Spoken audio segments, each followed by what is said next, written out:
And finally, the team of the tourist club Rassvet from school No. 38 took first place. Captain Schwartz Alex. The guys flew up to the top step of the makeshift podium with a squeal. Alex was handed the cup, and he stood, shouting joyfully and shaking it above his head. For their victory, in addition to the cup medals, they were all given a certificate for the purchase of Jasmine equipment in the Perival store. And returning home by train, they enthusiastically discussed what else the team needed to buy. A month later, the guys were getting ready to go hiking in the mountains, and the reward arrived just in time. One tent needed to be replaced. And new pots wouldn't hurt either. Returning home, Alex excitedly told his parents about the competition. They came there for the third time, but before they always stayed somewhere outside the podium. And now the long-awaited event happened. Now they are the best touring team in the area. Mom smiled and listened in silence. Dad demanded details: who set up the tent, how they lit the fire, who showed how they provided first aid. How did the guys generally behave?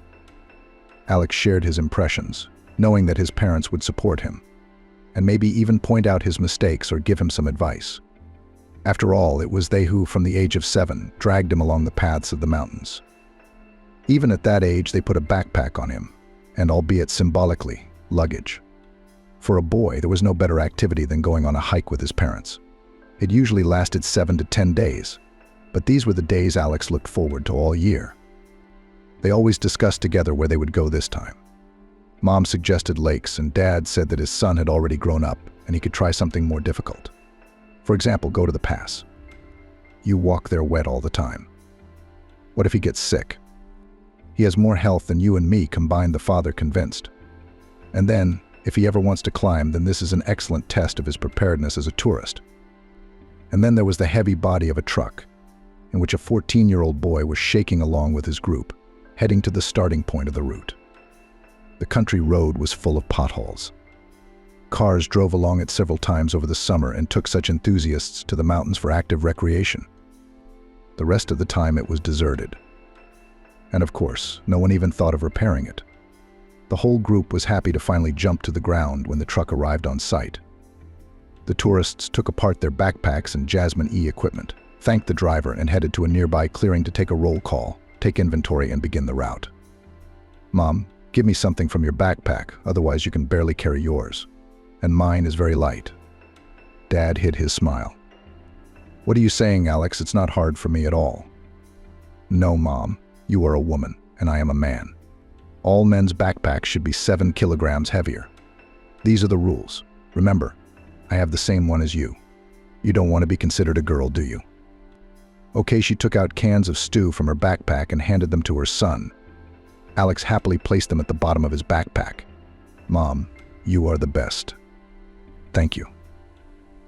Thank you. You are quite an adult already. Alex didn't hear the last phrase.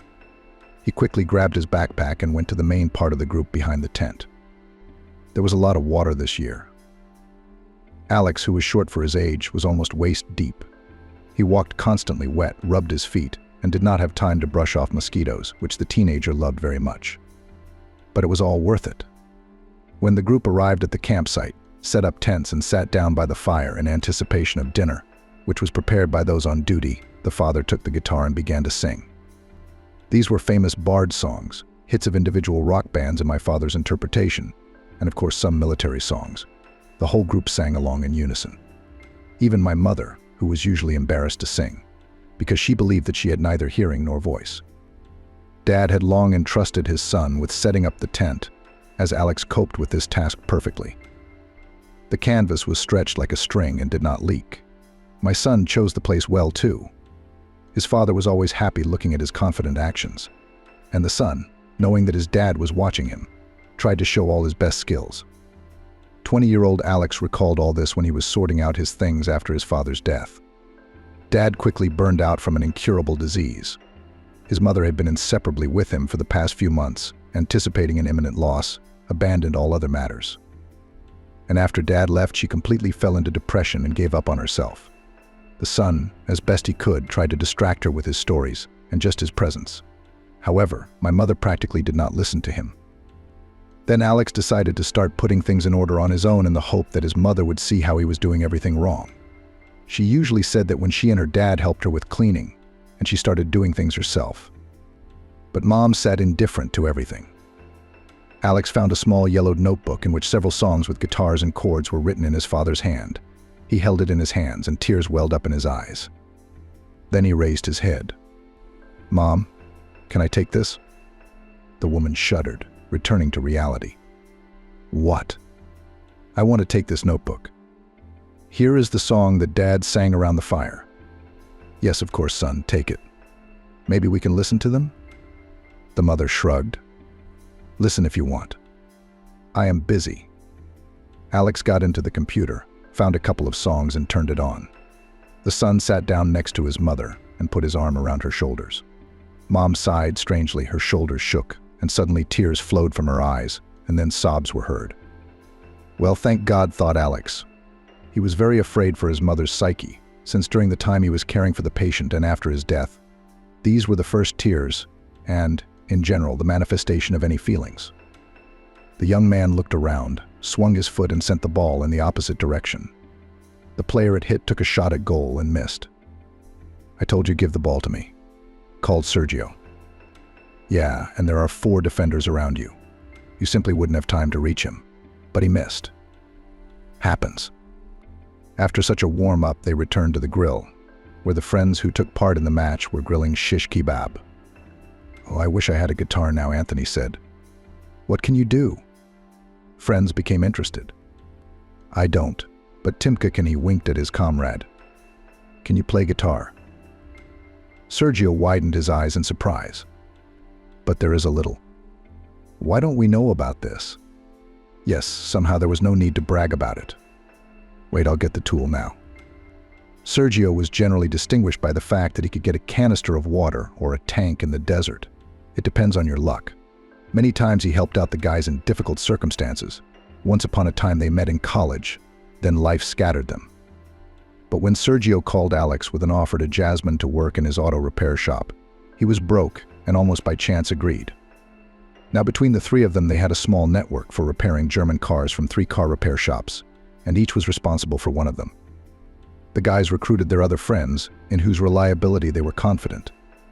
And 5 years later, they have already become a tradition of celebrating summer like this, a barbecue in a long-tested clearing by the river with ball kicking and funny conversations. Anthony, an avid fisherman, usually moved to the spot at about 5 in the morning, when there were no vacations yet, and by the time the rest of the company arrived, he managed to catch about 10 fish, from which fish soup was then cooked over the fire. He tried to involve Alex in this matter.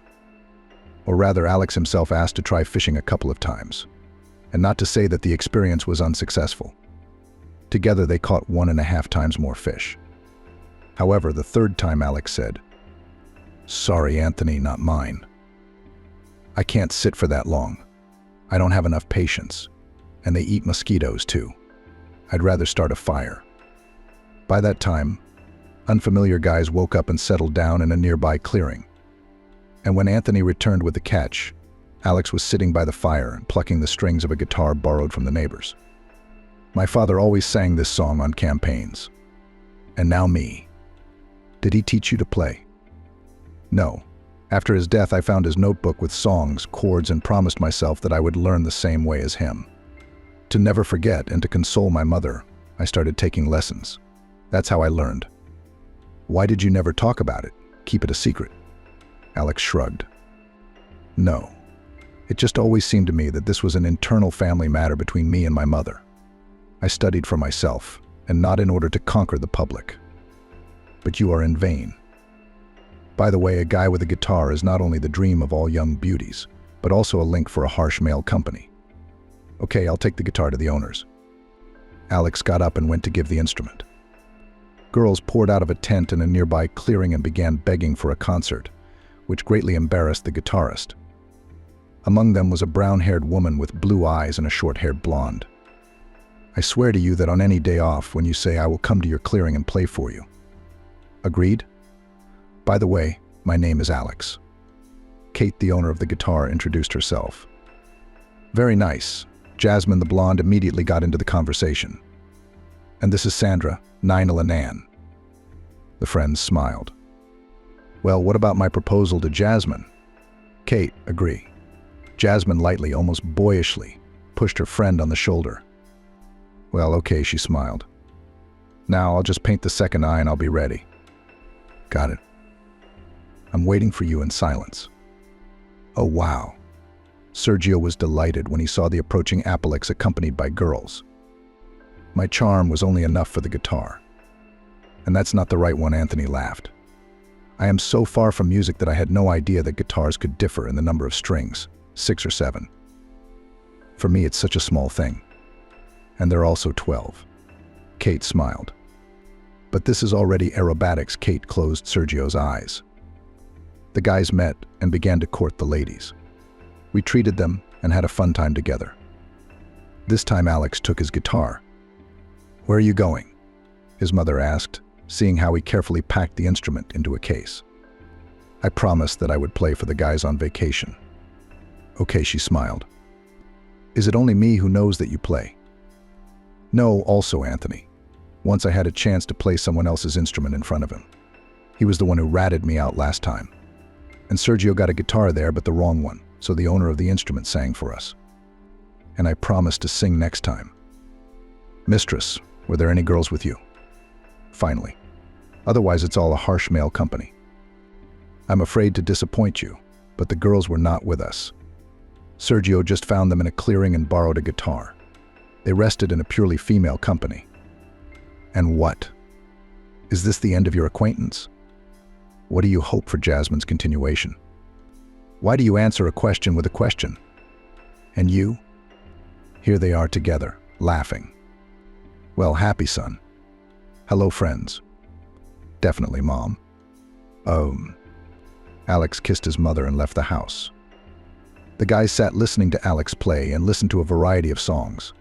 This went on for a very long time. They managed to sing many rock hits and bard camp songs. When the guitarist got tired and put down the instrument, Sergio suddenly said, "But I don't understand why until this time we always hung out only in men's company. Look how cool the girls were in helping our chef make the table. And when they sing along or just sit next to each other. What then?" I decided to clarify Anthony. Then, not only the stomach rejoices, but also the eyes. Sergio continued his tirade. "Or do you disagree?" "From what?" "I agree very much." Anthony brought the finished kebabs and placed them on the table right on the skewer.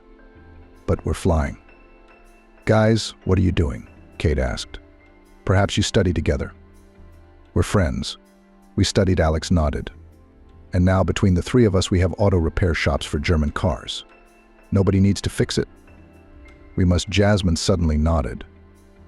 "I'm still planning to get to the diagnosis and can't find the time." "No problem. Come to me. I'll take a look." Anthony immediately told her, ahead of even Sergio. "Do you girls work together?" Sergio finally found where to insert the phrase. "No, we studied together at the Institute of Tourism, and now we each work separately. But the student friendship remained." "That's true," Alex nodded. "The best friends remain from student days." "What is the Institute of Tourism about? Tents, campfires, hikes? I didn't know that you had to graduate from college to do this." The girls burst out laughing. "This is about organizing trips, contracts with hotels, airlines, meetings, accommodation of guests, and of course languages. Guests are different, but this was somehow connected with hiking before. But now people increasingly love the beach and all-inclusive rather than carrying a backpack." "Kate, do you go hiking?" Alex was surprised. He could hardly imagine this fragile girl under the backpack. "No," she shook her head. "It's just that my dad is a hunter, and we periodically go to the wilderness with him. But I usually hang around in the hut or tent while he stalks his prey. But Mom doesn't. Mom died a long time ago. After his death. Dad just became interested in hunting. And I was so afraid that he would do something to himself out of grief that I was tempted to go with him every time. He couldn't refuse me, and while I was there, in the hut or tent, he couldn't allow anything to happen to him. I won't go back alone." And then we both got involved. Now, however, work doesn't always allow me to travel with him, but I try to keep him company at least once a year. After all, among us you are the only one who organizes exactly the kind of hikes that Alex asks about. On foot, bicycle, horseback. You look for instructors locally and form a group. But this is only for the country and I myself do not participate in them. There are cool agencies that can organize a trip to Kilimanjaro, to the mountains. Alas, I have not yet grown to such professionalism.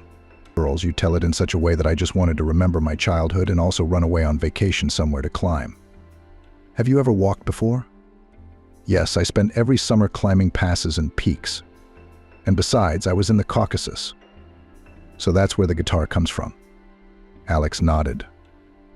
While my father was alive, he always played on hikes. Then he was gone. The hikes also gradually faded away, that's all. Hello, adult life. But it turns out that there are people who continue to conquer mountains. Kate, can you put me in some group too? On your vacation, you can even fly to the moon, Sergio laughed. But just keep in mind that I won't go with you. I'm so far from this romance. Anthony shook his head. No, it's not for me. I'm more into fishing. Morning dawn. Mosquitoes, Alex picked up and laughed. I've already tried this romance, I know. You might think there are no mosquitoes on a hike. The friend was offended. But you know that to each his own. I don't have the patience to sit on the shore for several hours and look at one point. I need some movement. This time the guys gathered without an overnight stay, so in the evening they began to leave. Kate, do you mind if I give you a ride? Alex asked. I really want to ask about your work. Jasmine, I'll go with Alex. Come on without me, the girl said to her friend. As you say. Then I went. Alex has been in frequent contact with Kate lately. She suggested the option of hiking along local rivers and their surroundings. The young man had never been there and happily agreed. The timing was still unclear, but Kate very professionally assembled the group and discussed with its members the necessary conditions for the trip. The young man admired her foresight and clarity of thoughtful actions. Did they teach you everything at the institute? No, it's probably a matter of character. But we still learned something. For example, how to talk to people. We even had psychology. You were probably an excellent student? You won't believe it. I was a solid average. I had no time to study. Spring and autumn hunting with my father. So to be honest, I finished it with difficulty. Moreover, if it weren't for my father's stern look, I probably would have quit in my third year. Have you ever wanted to study further, or is a car repair shop the ultimate dream? I don't know where to go next. And I only got the service because Sergio organized everything, and Anthony and I were on hand. I've been working here for how many years now, and I seem to know everything thoroughly. And yet, every time I come to the conclusion that it's not mine. Therefore, there is no desire to develop further. I thought you liked it. If you don't know what to do, you need to close your eyes and imagine the ideal place you want to be in, and imagine what you are doing there. Then maybe it will become more or less clear. My dad taught me this. Maybe you can try? Okay, definitely, Alex said, and suddenly laughed unexpectedly. What are you doing? Kate smiled.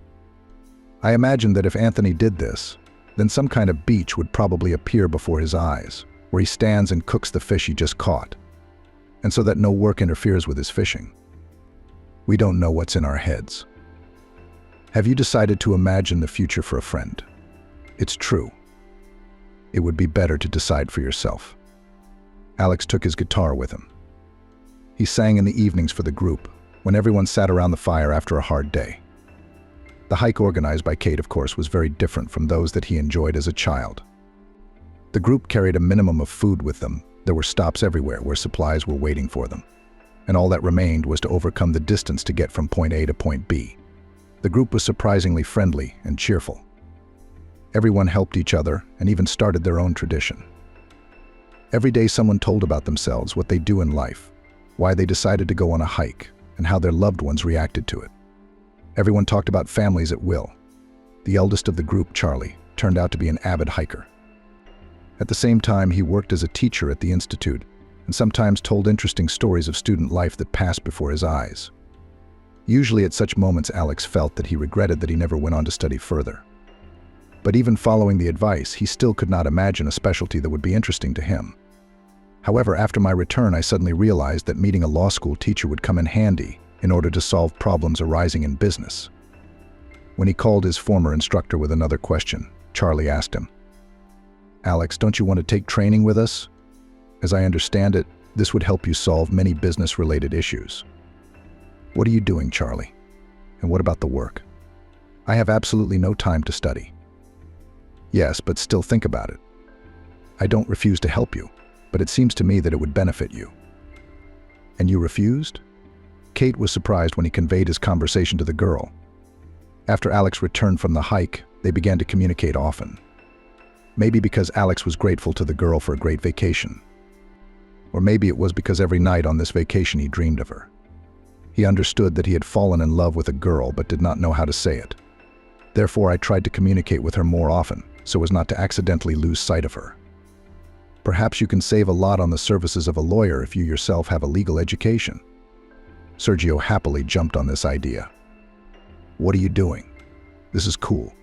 I would go myself, but I can't. You can see for yourself that you have to constantly engage in development, and we will allocate money to you from the profits. You will oversee the entire network of workshops. I think this is a great idea. What do you think, Anthony? I'm for it, said the second friend. And then some particularly harmful client comes along and starts threatening to sue and other troubles. Now we're just trying not to aggravate things. What if he himself is to blame? If we have our own lawyer, then perhaps such cases can be avoided. Let him sue, we will still win. So 5 years after completing any studies, Alex again plunged into student life. Since he studied remotely, he had to appear at the institute twice a year. During the sessions he acquired, in addition to knowledge, new acquaintances, and their network of services already had several new clients. Since most of his fellow students were representatives of law enforcement agencies, Alex hoped that he would not need to defeat them after all, and therefore was friends with them without any self-interest. Playing the guitar, Alex became friends with Freddie, who was a couple of years younger and worked as a detective. Despite their different professions, it turned out that in childhood Freddie was also fond of tourism, and perhaps they even crossed paths at some tourist gatherings, being rivals. But now they strummed their guitars together during student meetings. Once Alex invited a new friend to a barbecue in his old company. Who will be? He asked. My colleagues and friends, Sergio and Anthony, as well as our girls. The young man did not specify which ones exactly. When Alex brought Freddie to the place, there was a huge bouquet of flowers on the set table. However, only Anthony was fussing around. Where is everyone? Alex was surprised. They are late, as always. Let's get acquainted. This is my classmate, Freddie. He also plays the guitar. Hello, I'm Anthony. So we have 3 musicians today. Alex smiled. It turns out that way. What, you play too? A new acquaintance asked Tolia. Me not. I am far from this. I'm in charge of the kitchen here. Yes, this is our main chef, Alex confirmed.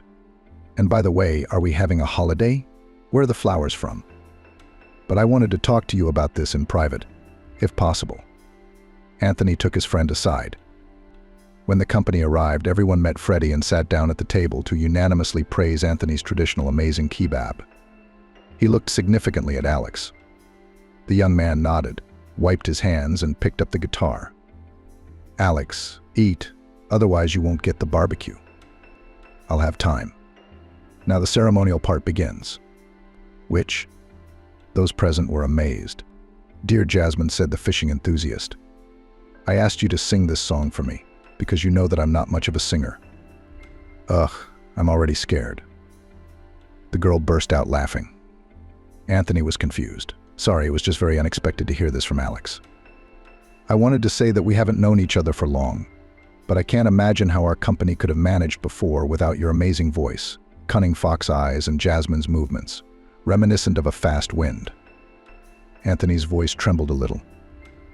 Everyone at the table became silent. This is probably too unexpected, but I ask you to become my wife.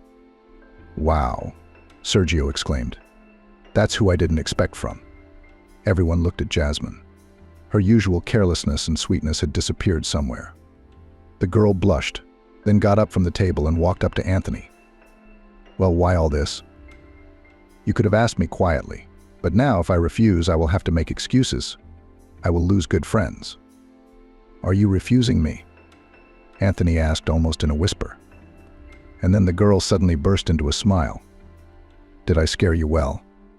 But of course, yes, I agree. Everyone clapped together and began to congratulate Anthony. What? No one will congratulate me? Jasmine was indignant. Well, you actually put on such a performance here that I want to hit you and not congratulate you, said Kate. This is the only way you'll end up with a heart attack, and we'll be left without a boss for a picnic. Freddie started playing one song after another. He did well, and the group began to sing along together.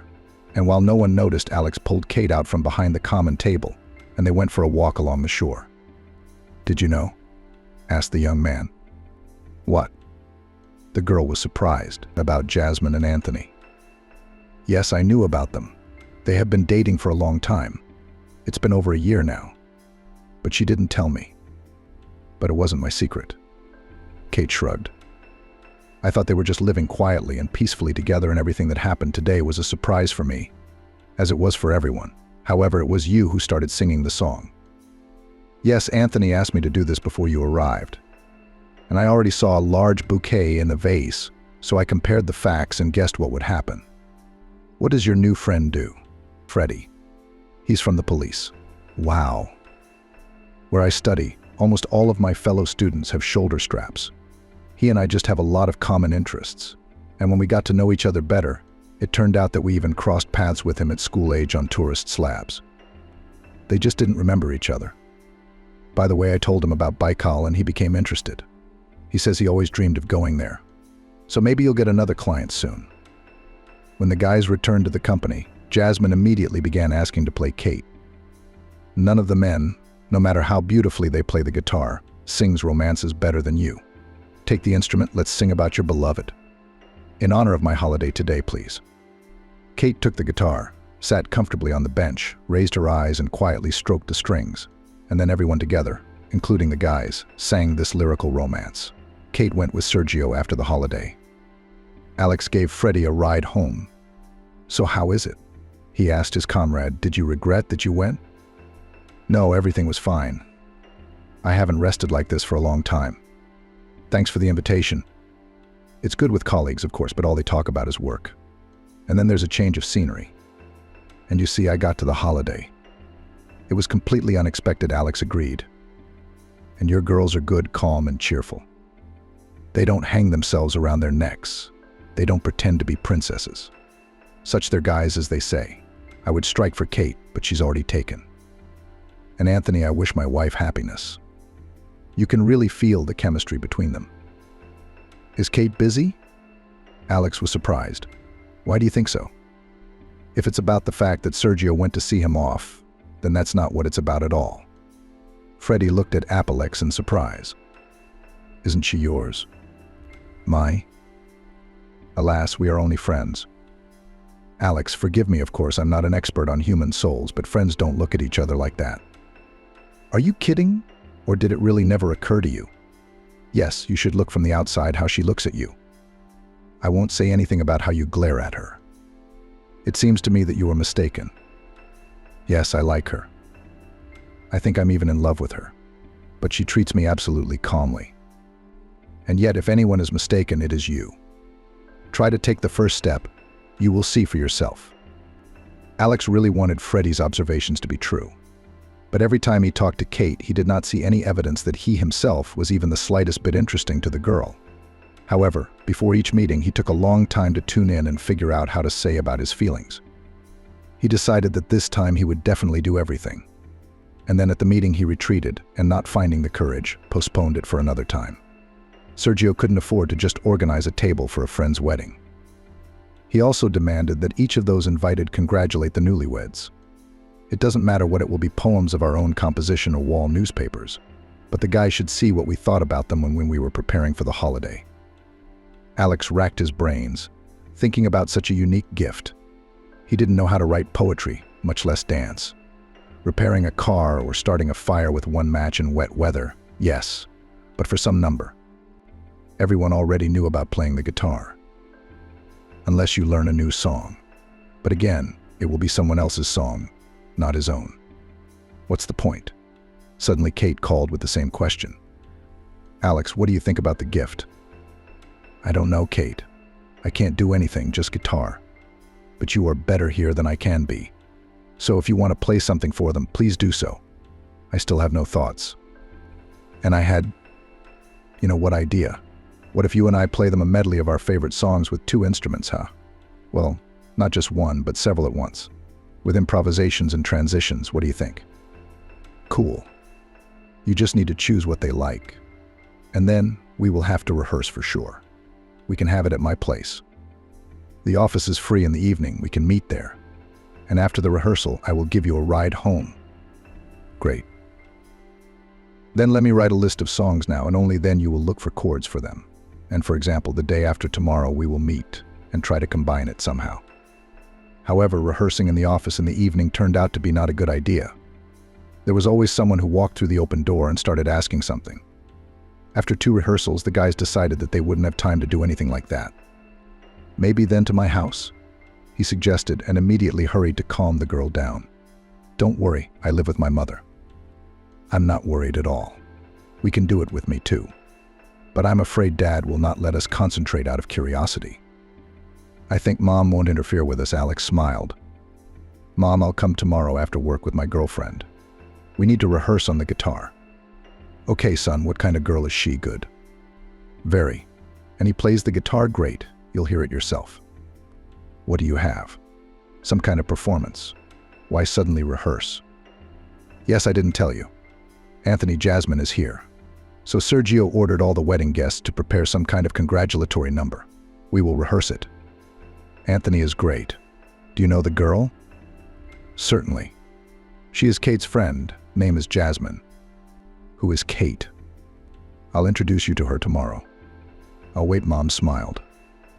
The next day in the evening after Kate met her mother, the guys occupied the living room, and the hostess went to her room so as not to disturb the young people.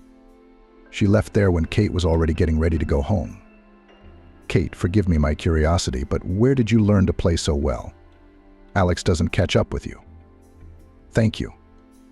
The girl lowered her eyes. But unlike your son, I studied at a music school. If I had mastered it myself the way Alex did, then it's unlikely that I would have succeeded at all. I don't know if you're interested in my opinion, but I really liked it. I would be happy to receive such a gift. We are not quite ready yet. I'll probably need to practice a couple more times. Yes, Kate, that would be good. Well, come over. Next time I'll make you some tea with some goodies. Would you mind? The girl smiled. No. That is great. So, until next time. Twice after the rehearsal, Alex gave the girl a ride home and walked her to the entrance. On the third, Kate suddenly asked, "Will you come in?" "Can I?" The young man was both scared and happy. Of course, she smiled encouragingly. They went up to the apartment.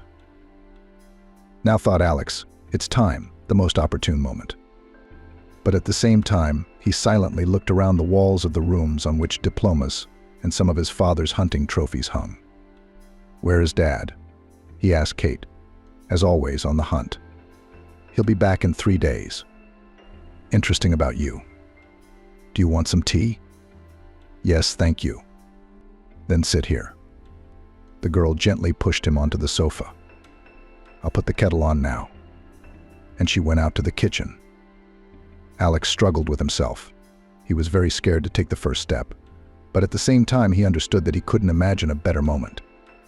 Kate entered the room, looked at him intently, and suddenly asked, "Tell me, don't you like me at all?" This confused Alex's cards. He became embarrassed, lowered his eyes, and whispered barely audibly, I like you very much."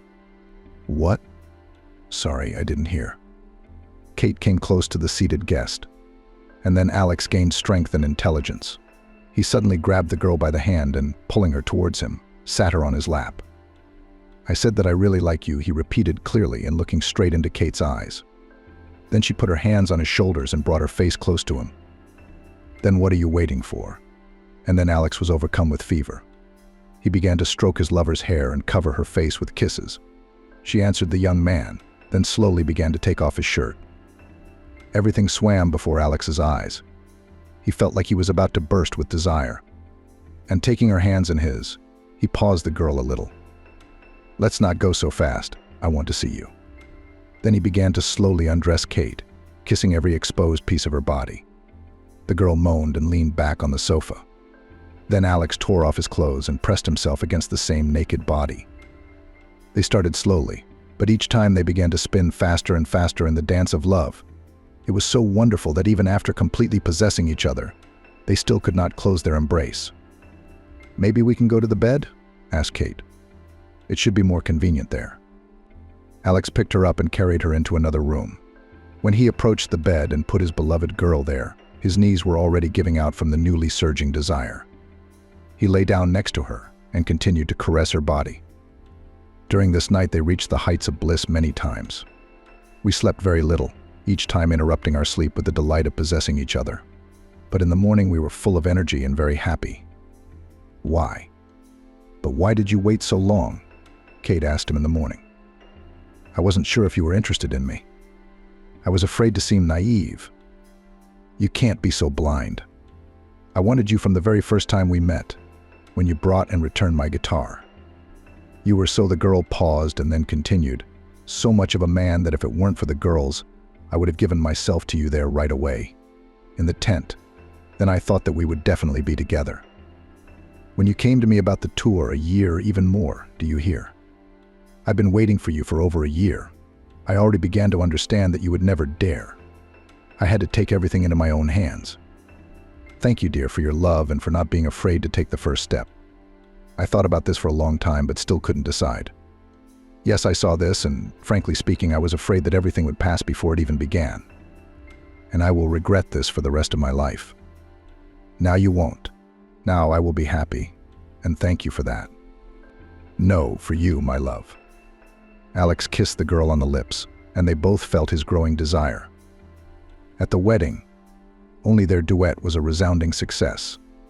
After they opened their feelings, they conquered such heights in improvisation that they could not even dream of. After finishing their number, Alex and Kate looked at each other, and then kissed passionately in front of everyone. "Wow, I missed everything again," Sergio said with a smile when the applause died down. "Not yet. But if you disappear at work, you will definitely miss our wedding." "Yes, my love." Kate's eyes sparkled with joy, and she nodded happily in response without saying a word. Everyone rushed to congratulate the couple, but Alex stopped them. "Stop. Today is Anthony and Jasmine's holiday, so I send all my congratulations to them." We submitted an application. Alex shouted into the apartment, bursting home the day after Anthony's wedding and leading Kate by the hand. "What great fellows." Mom admired, leaving the kitchen. Otherwise, I was already thinking about having an educational conversation with you. "About what?" The son was surprised. "Like what? How long are you going to live like this, running from our house to another, to a place where I or her father are not at the moment? How do you know about this?" Alex was surprised. "Dear child, your happiness is shining on your forehead. Is it possible not to understand where you disappear every evening? So if I say that I'm at work, you still won't believe it?" Mom laughed and shook her head. "Only your Sergio can receive such happiness from work, but not you. So it's high time to stop leading everyone by the nose. You're still bad at it. I am very happy and congratulate you. Live happily ever after. By the way, have you thought about where you will live?" "Probably mine," said the girl. "Mom, don't be offended, but Kate has a bigger apartment. And Dad is at home less often. Another thing, why should I be offended? Just know that in this house I will always welcome you with joy." And Mom hugged both lovers. "Dad, hi," Kate said, leaving her room when her father returned from another trip. "Hello, daughter. It's a pity you didn't go. Today the hunt was very successful. I shot a ton of game. Now I'll undress and show you the pictures. Whose is this?"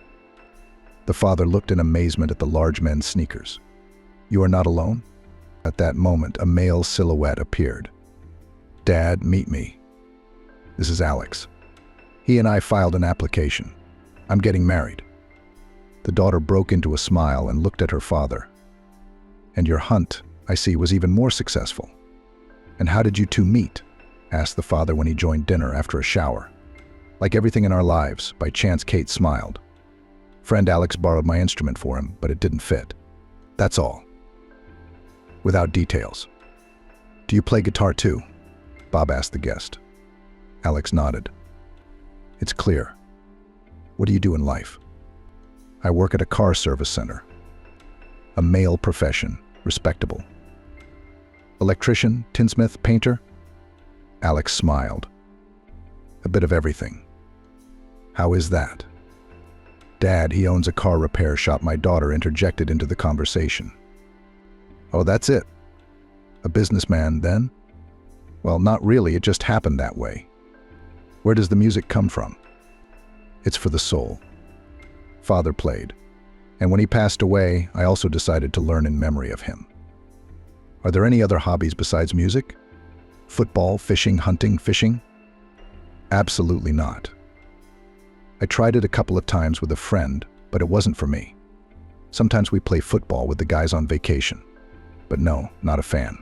I don't know about hunting. Never was and never will be. But whether it's worth it or not, you can only tell when you go there. But I won't insist for now. Have you known each other for a long time? Yes, for more than a year now. And what? Have you been dating for a year? And now you've just decided to get married. Aren't you pregnant? Bob looked at his daughter. Dad, we've known each other for over a year, but we've been dating for a little over a month.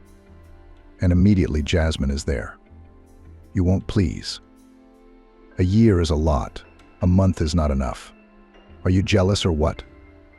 I'm assessing whether you made the right choice. And if it's wrong, then what will you ban? I won't think so. You will learn from your own mistakes. And when will you have your wedding? In mid-December. Will you invite me? Or everything, as is fashionable now, without a holiday and witnesses? We haven't discussed it yet, but even if there is no wedding, we will still definitely sit with you and Mom and celebrate this event. Okay, at least you don't refuse this. Otherwise you need to meet your in-laws, you never know. Excuse me, I'm tired from the road, I'll go and rest. Don't be shy, feel at home. However, you are already home. Is this not how Bob imagined his return? Oh, not like that. He hoped that he and his daughter would sit together in a chair, and he would show off his trophies, and Kate would ask the right questions, the ones that only a knowledgeable person could ask. What can we take from this? Doesn't know about hunting. We haven't decided about the wedding. And what is behind his soul? Oh, if only I could check. However, he himself was well aware that if he invited his future son-in-law to hunt, then Kate would certainly get involved with them. And then the hunt would turn out to be a honeymoon, and not a test. Since they began to live separately from Bob, having bought an apartment with a mortgage, their home became a real cozy nest to which they both loved to return. For the housewarming party, the guys invited their parents, who had only met each other once at a wedding. This time, the young people felt like they were the owners of the home and were happy to show the older generation the furniture they had purchased and the beautiful view from the window. What a park. Mom gasped. Yeah, Bob confirmed. Without knowing that this is a city, I would probably rush there to hunt tomorrow. And this apartment next to the park, and the feeling of a loved one nearby, and no one else, brought something beautiful into the children's lives that they lacked in other places. They often sat together, hugging each other, and just talked about their day. So this time Alex sat down and hugged his wife by the shoulders. How so? It's already the end of summer. We planned to meet with the guys, traditional barbecue, songs, and then we need to look at Constantine. He's already 6 months old, and we've never seen him. Darling, go without me, I would love to, but there's nowhere to put it off. Snow will soon fall there, and we need to develop routes for the next season.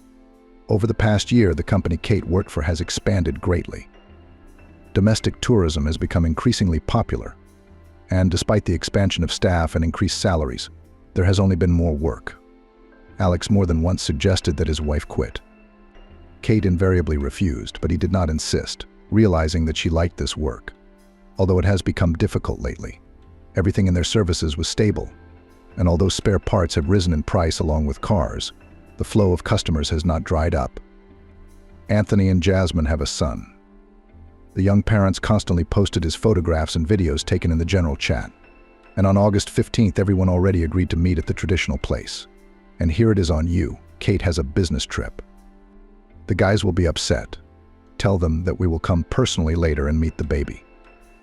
Okay, love. In the meantime, we still have a week. Maybe we should also do something pleasant so that we don't regret the missed days," Alex said, pulling his wife towards him. Kate kissed her husband on the lips with feeling. My wife left on the 10th, and the next day my father-in-law called. "Hello, Bob," and Kate went on a business trip. "Hello. Yes, I know.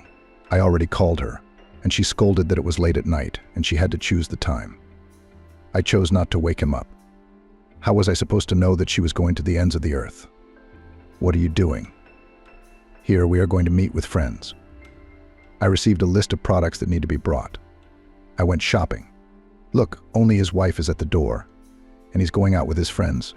Is this true, friends?" "Bob, these are our mutual friends. We were going to this meeting together. Her business trip is unplanned. We can't let everyone down. If you are in doubt, then come too. Here's another. And I can't. I'm unlikely to return." "Where are you going?" "As always, go hunting." "Well, yes, I might not have asked. I was just wondering, would you like to come with me for a couple of days? At least look what it is. It's already been 6 months since I was a relative of mine, and still I've never been on a hunt." But I said, "We have a meeting. So why not miss it?" "No. As you want. Goodbye." Bob hung up and continued getting ready. Then at some point he stopped, sat down and thought. "You wanted to check him. This is the same case. Another one is unlikely to come out.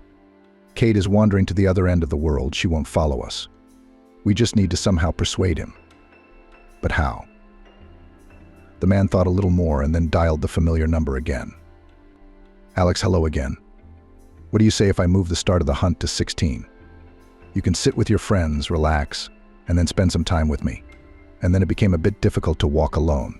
If there was a dog, it would be a different matter. But being alone is somehow uneasy. And then suddenly the hunt is successful. Then it will help to carry away the prey. "Bob, can I think about it?" "Well, think, dear, think. You chickened out or what? Then everything is immediately clear with him. Let's see. If he doesn't answer by tomorrow, then I'll tell my daughter what kind of man she chose for herself," Alex thought all night. He was very far from such a pastime. But on the other hand, it was not a stranger who asked him about it. What if something happens to him, and I feel guilty? And Kate will never forgive me for this. I need to buy him a dog later. Let him go with her. Alex called his father-in-law in the morning. "Bob, I agree. I'll go hunting with you. Just tell me what to take with me." "Great, son.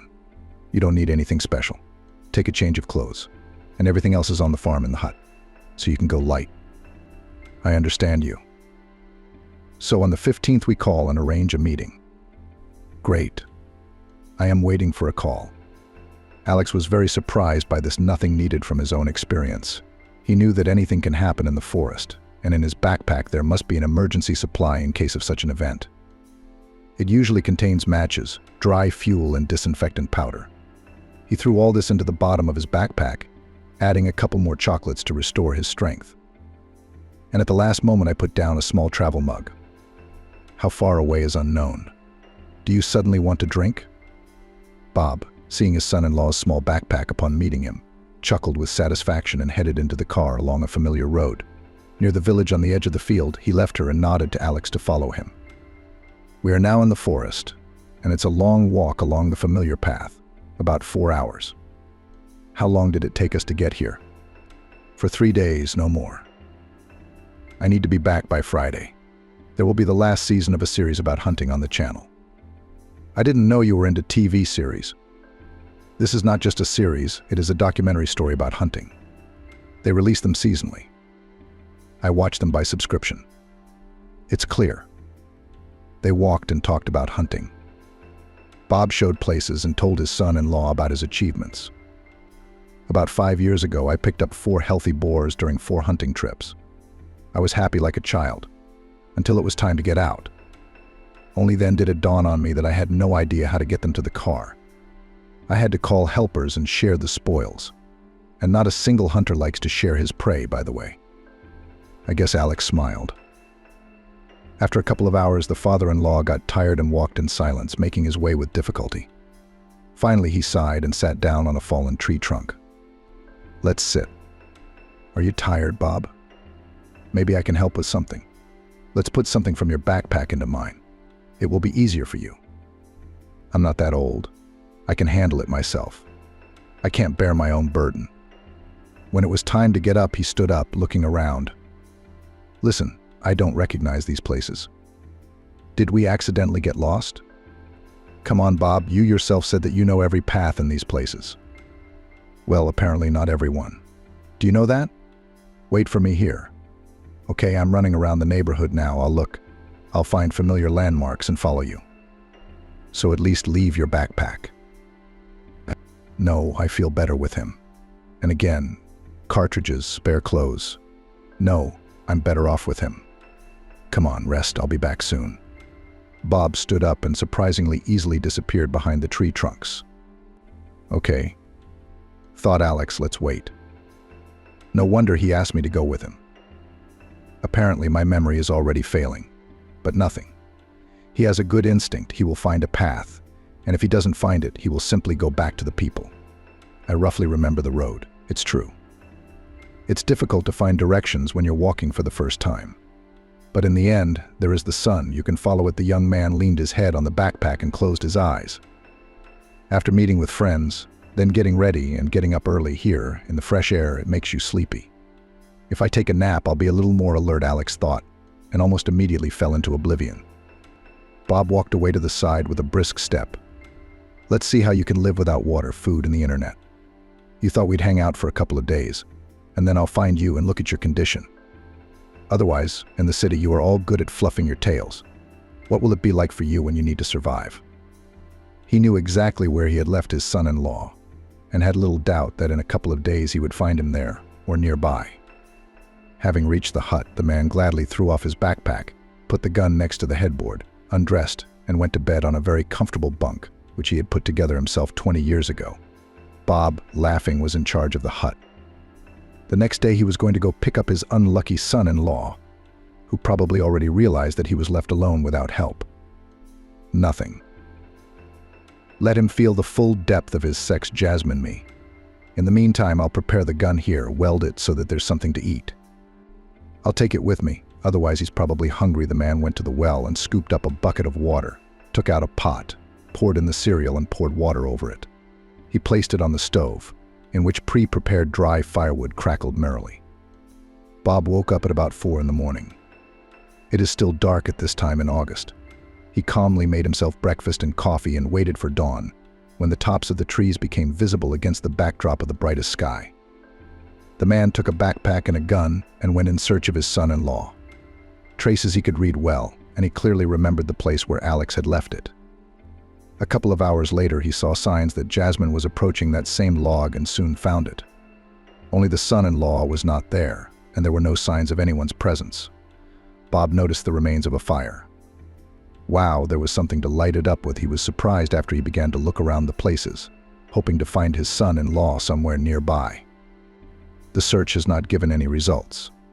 What a fool, Alex's father-in-law cursed. Isn't it clear that you have to be in one place so that they can find you? Bob sighed heavily and continued his search. Sometimes it seemed to him that he had found some traces, but they led into the swamp and were then lost. No, definitely not here. Then the man decided to return to the hut and start going out radially in different directions. After all, the son-in-law could not disappear without a trace. Another day passed, but wherever Bob went, he saw a lot of animals' tracks and droppings of wild boars, cries of birds, and even fresh-eaten tree trunks.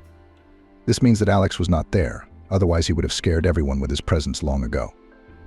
On the 6th day, before getting ready to search, I sat down and thought deeply. What will happen if I don't find him, if he completely disappeared? I didn't think he was so unfit. Still, an adult could go out to people somewhere himself. Now look for him here, and what will I tell Kate? What a fool, he deprived his daughter of her husband. You can, of course, say nothing. Gone and gone. I do not know anything. What if he told her that he was going hunting with me, and to these friends on a picnic? So what? Nobody saw him with me. Yes, we got together. Yes, he refused at the last moment and went alone. He probably expected to find me and did. That's it. I came up with an excuse for myself. If I don't find it today, I have to leave here tomorrow without any trophies. It was an unsuccessful hunt, let me tell you. My daughter will be surprised that I don't have any loot I need to at least shoot someone. Exactly. And maybe he'll hear the shots and be found. He took the gun with him and left the hut. This time the excitement of the hunt took over, and Bob shot the bird. With the booty, he returned to the hut towards evening. Alex never came. So I'm going out tomorrow. You should at least listen to what's going on in the world. For the first time ever, he turned on the old radio, which in this wilderness picked up one wave of regional radio, and sat down to prepare his dinner. There was news, then advertising. Next came the announcements. The man practically did not listen to the monotonous words, when suddenly something made him raise his head and turn it louder. Attention. Missing person on August 16th. A man went missing in the forest in the coastal area. Alex, how did you find out so quickly? I didn't say anything. The father-in-law was surprised. 68 years old. Bob, I went hunting. Information about his place of stay is unknown. Searches are underway. If you know anything about him, please call. I'm lost. Where have I gone? Here I sit, preparing the hunt. Have they gone crazy there, or what? Shocked by the news? The man looked in surprise at the boiling water on the stove. Alex woke up from the cold, opened his eyes, and saw twilight. He quickly stood up and looked around. There were no traces of the father-in-law's presence. Bobby shouted into the void and listened. Silence.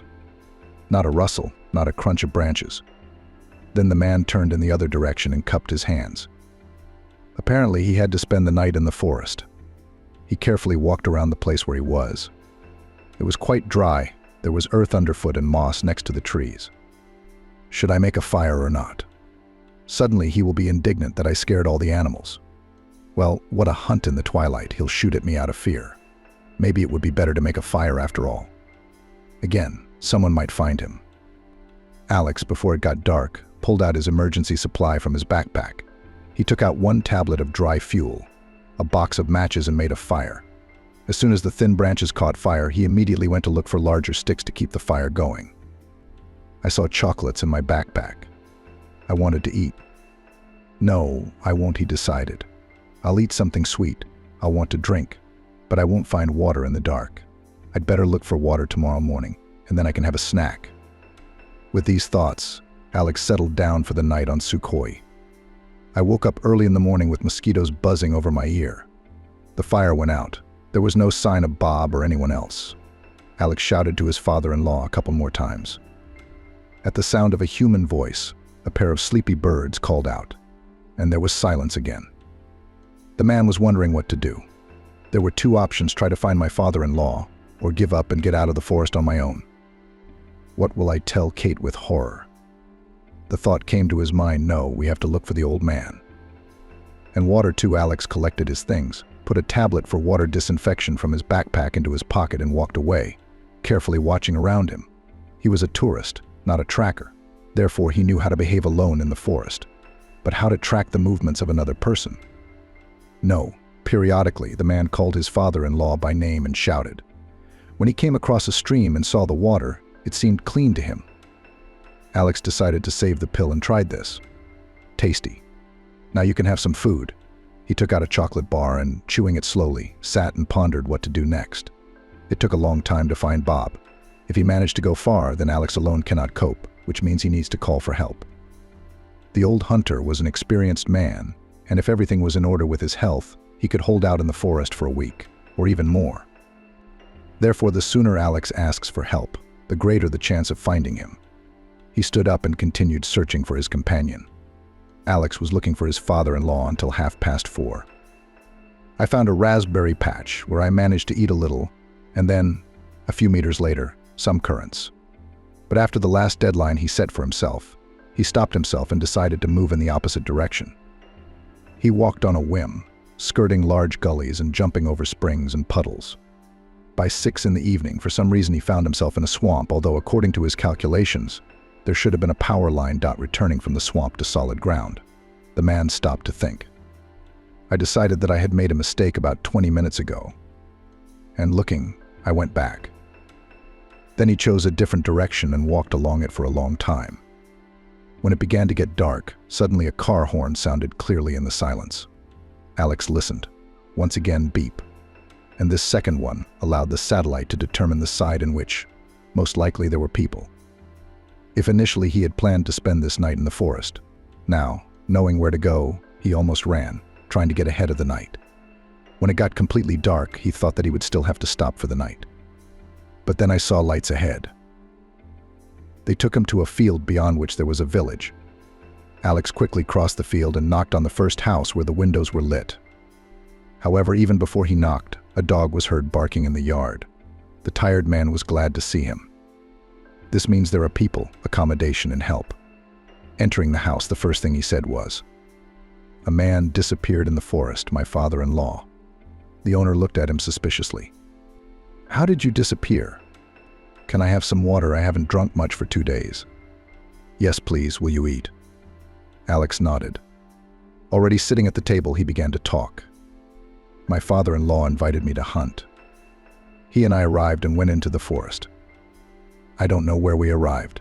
Outskirts of the village. The car was left in front of the field. We don't have such a village," the owner shrugged in surprise. "In general, he walked to the hunting hut, and after a couple of hours we got lost." "Is the hunter lost?" "I will not believe. He is already elderly, nearly 70, and took me with him on purpose. He says he has become forgetful." "Well?"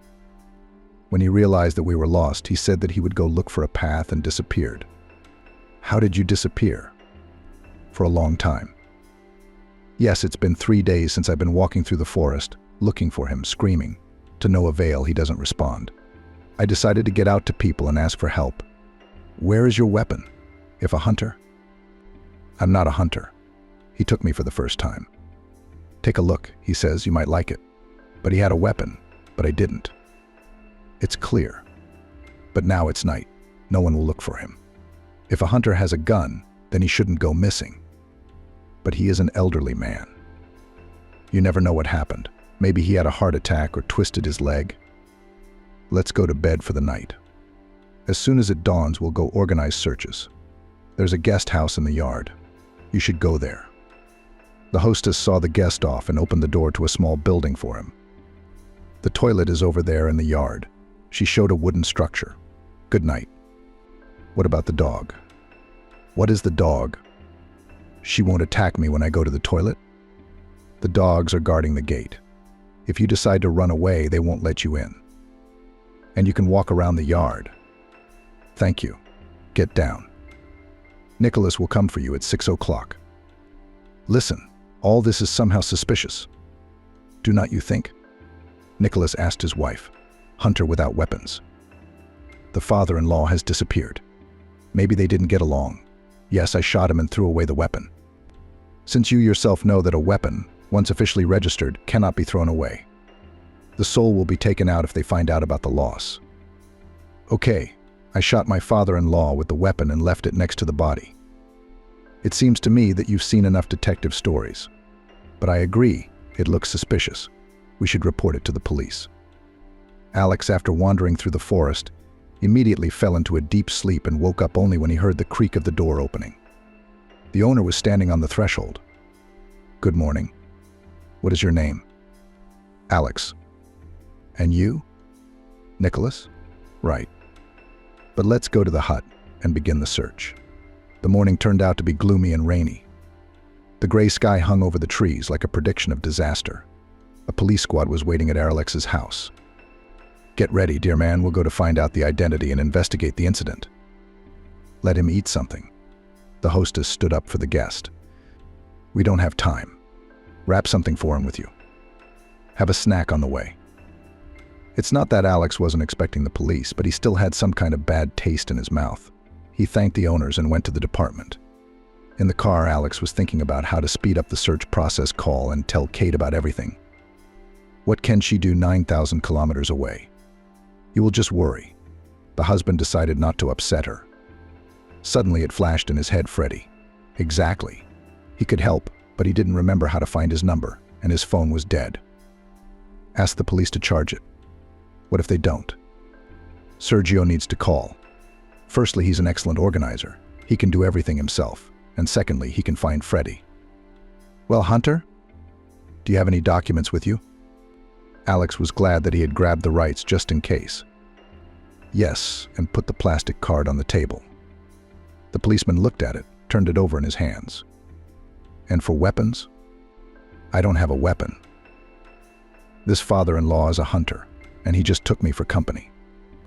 Good company. If you were lost, what, you didn't get along with your father-in-law? Why didn't you get along? We have a good relationship. He raised my wife alone, and we always communicated well. But oh well, I'll take this. The policeman pointed to the driver's license in his hands. It's possible, Alex stuttered. What do you want? Can I call? One call. Come with me. They walked to the duty officer sitting at the entrance, and the sergeant moved the Alex telephone. Call. What? Sergio, hello. I'm not lost. Listen. Don't worry. I'm with the district police. My father-in-law and I went hunting, and he got lost. Don't interrupt, I say. In general, can you organize a search? Write it down. Bob, 68 years old, hunter. You can contact them. They know all the borrowings. They can show you where it is. And yet we never got to it. I didn't get there. That's it. Come on. Oh, no, stop. Try to find Freddie. Ask, maybe he exchanged contacts with one of our people, besides me. He would help us a lot now. That's it for now. Alex hung up, short and to the point. The sergeant approved his conversation. I still have a request, but if it's not possible, can I recharge my phone somewhere? Do I have the contacts of the right person there? He would help me a lot. You can charge it, but you just leave it here, and you and I will go back. I agree. Alex nodded and handed the device to the man. What about cord? The fact of the matter is that I don't have a cord, but here is a standard connector. Maybe someone has one for you. Why am I so kind to you? Okay, we'll find it and install it. Now march back. For now, we will confirm your identity. In the middle of the day, a man came to see Alex again. Do you want to eat? We gathered here in a diner. Maybe bring something? No thanks. The hostess gave it to me to take with her. Haven't had time to eat it yet. Okay, yes, by the way, the device is 40% enough. And excuse me, we dug into it a little out of duty. You understand? I understand. Alex nodded and took the phone. Thank you. As soon as the sergeant left, he immediately called Freddie. Please take this. I really need it. The man prayed to himself. Soon the phone rang. Hello, Alex. Sorry, a little busy. Is there anything urgent right now? Hello. Sorry, Freddie, but it's very urgent. I'm at the police as a detainee. Talk to Sergio. He'll explain to you what's going on. Fine. I just texted his number to you. Okay, agreed. Don't worry. Everything will be fine. Alex hung up and exhaled for the first time in a long time. From here, he won't be able to do anything more, and his friends will definitely organize a search. Sergio arrived in the evening. He was brought by Freddie in a company car. While he stayed to talk with his colleagues, Alex was released. The sergeant admonished him almost friendly. I hope your relative is found. I wouldn't worry so much about my father-in-law. Well done. So the guys are now organizing a search group, and Freddie's colleagues are contacting the society, looking for Bob's note. Do you remember how he was dressed? What was he with? Alex nodded and told all the signs by which you can find a man. Great. Sergio quickly wrote down everything and sent it to someone. Starting tomorrow, announcements about his disappearance will be broadcast on radio and television. I have booked a time. Don't you have a photo of him at home? Eat. Or maybe on the phone. Alex muttered his head negatively. If we filmed, it was on Kate's phone. Clear. She still doesn't know. I hope no. Otherwise, she will be harassed there. I need to call her when I get home. To say that everything is fine with me. What if he asks about his father? She doesn't know that we went hunting together, so if he asks, I'll say I don't know. Kate got used to his long absences, so he won't start worrying right away. And there, you see, he will be found. Well, God forbid. When Alex got home, the first thing he did was send a photo of his father-in-law, Sergio. Then I sorted out my things and cooled down in the shower for half an hour, enjoying the warmth and comfort. The body, unbearably itching from insect bites, gradually recovered after a shower and hot aromatic tea. Alex called his wife. It was already morning for them. "Hello," Kate appeared on the screen. "Our working day has already begun. I'm running to the meeting place." "How are you there?" "You look tired." "Maybe I shouldn't have worked so hard." "It's actually evening here." "Of course I'm tired. I'll wake up in the morning and be as cheerful as you are now." "Great. Everything is fine. Then you'll tell me how you had a good time at the picnic." "Again, I can't reach my father. He's probably gone hunting again." "Didn't tell you anything?" Alex has a lump in Kate's throat. He hated lying, but his wife didn't even look at him and continued. "No, how do you know? He definitely won't share this with you. When are you coming back?" "Another week. Please be patient." "I miss you very much too, very, very much. Kiss you." "And I love you, dear. I also hug you tightly and love you very much." The wife blew him a kiss and passed out. "A week, there's still a week. Bob, I beg you, find him alive and well. Otherwise, I don't know what I'll say to your daughters." Bob walked along the familiar path to his car. He tried to walk faster, but by the end of the third hour he was already tired. Moreover, it was slippery. And who put me on the wanted list, he thought on the way. Maybe they found the car in the field and decided it was missing. They searched the base and found who was the owner. And so they search. I should have at least told one of my people not to worry. And now what a mess. They transmit on all channels. And why, one might ask. Still okay. A helicopter flew overhead a couple of times. I wonder if you're following me too? Or was it just a coincidence? You should ask the hunters. They would quickly show the hut. Oh no, who should I ask? Still, like me now, on the hunt. It's time. Well, in the forestry. We're all over the place there.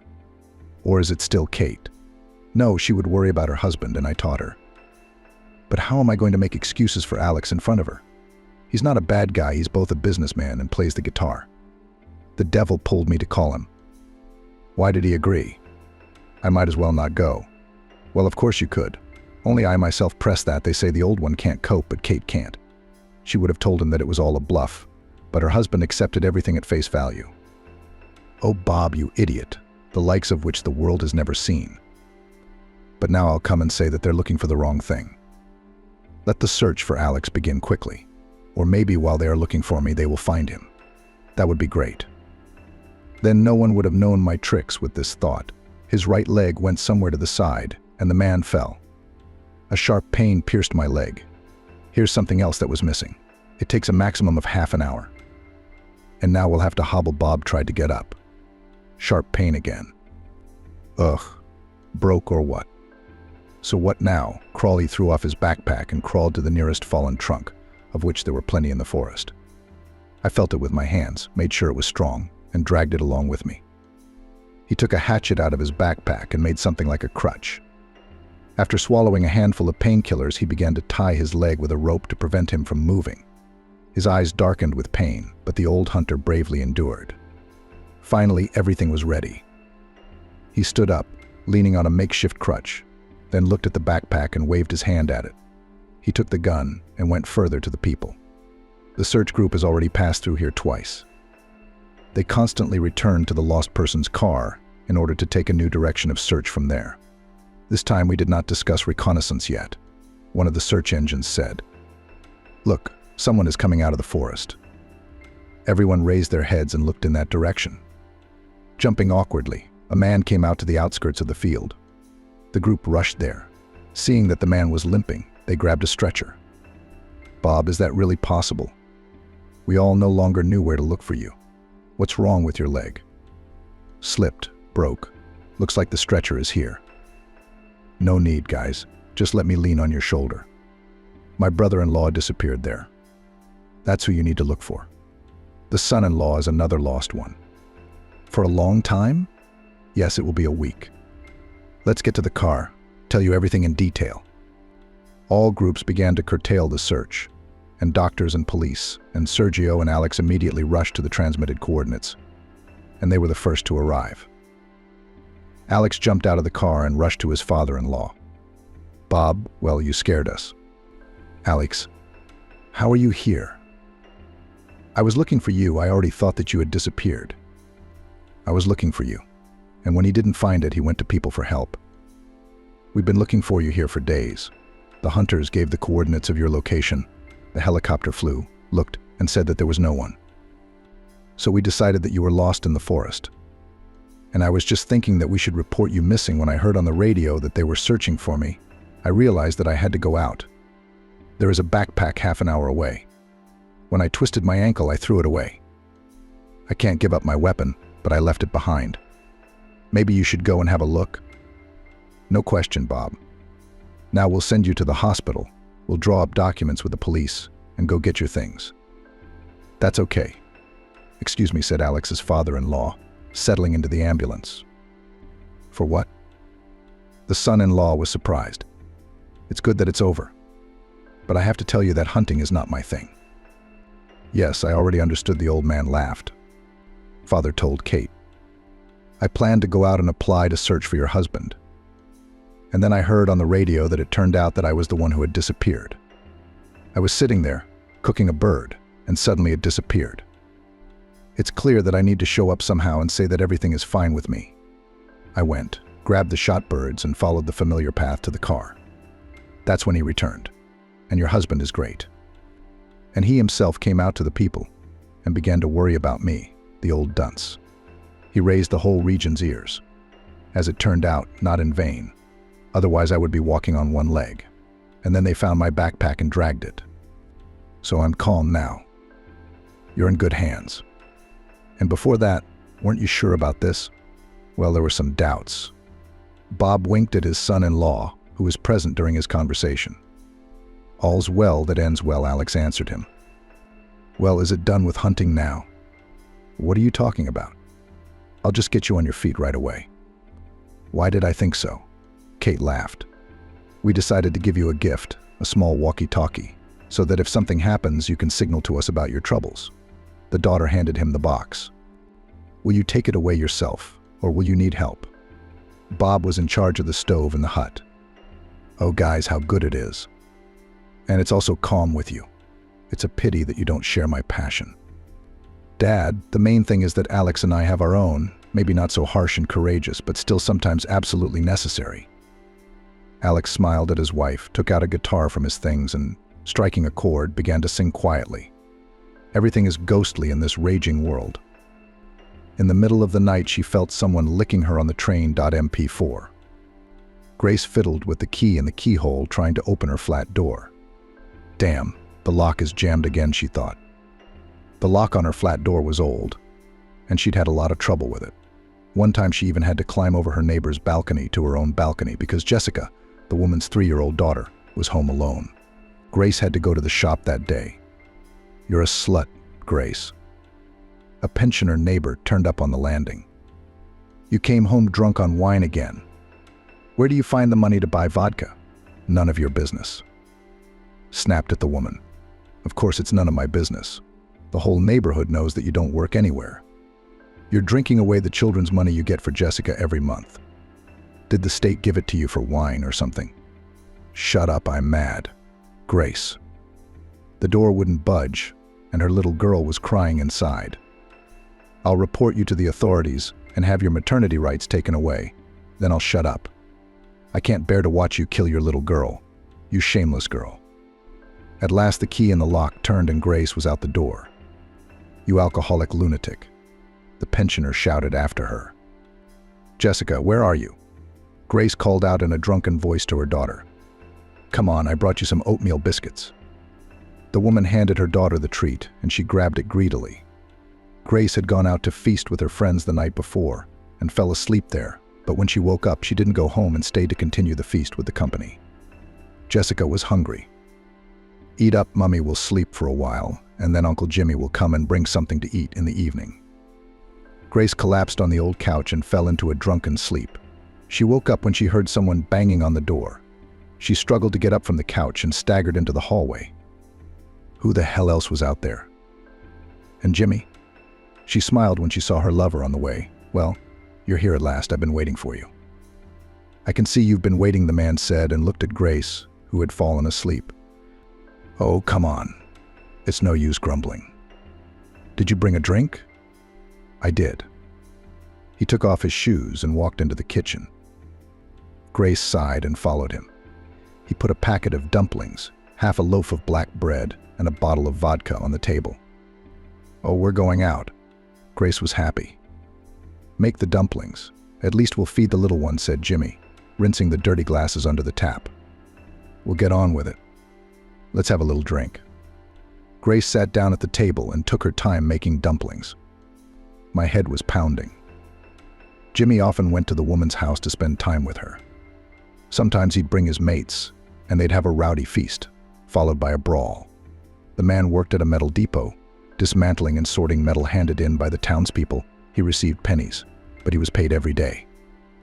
That suited him, so they had a drink. Grace put a pot of water on the cooker to boil the dumplings. She sliced the bread and sat across from her boyfriend, resting her hand on her chin. She'd lived in this flat since she was a child. Grace was known to all the neighbors, an ordinary girl raised by her mother alone.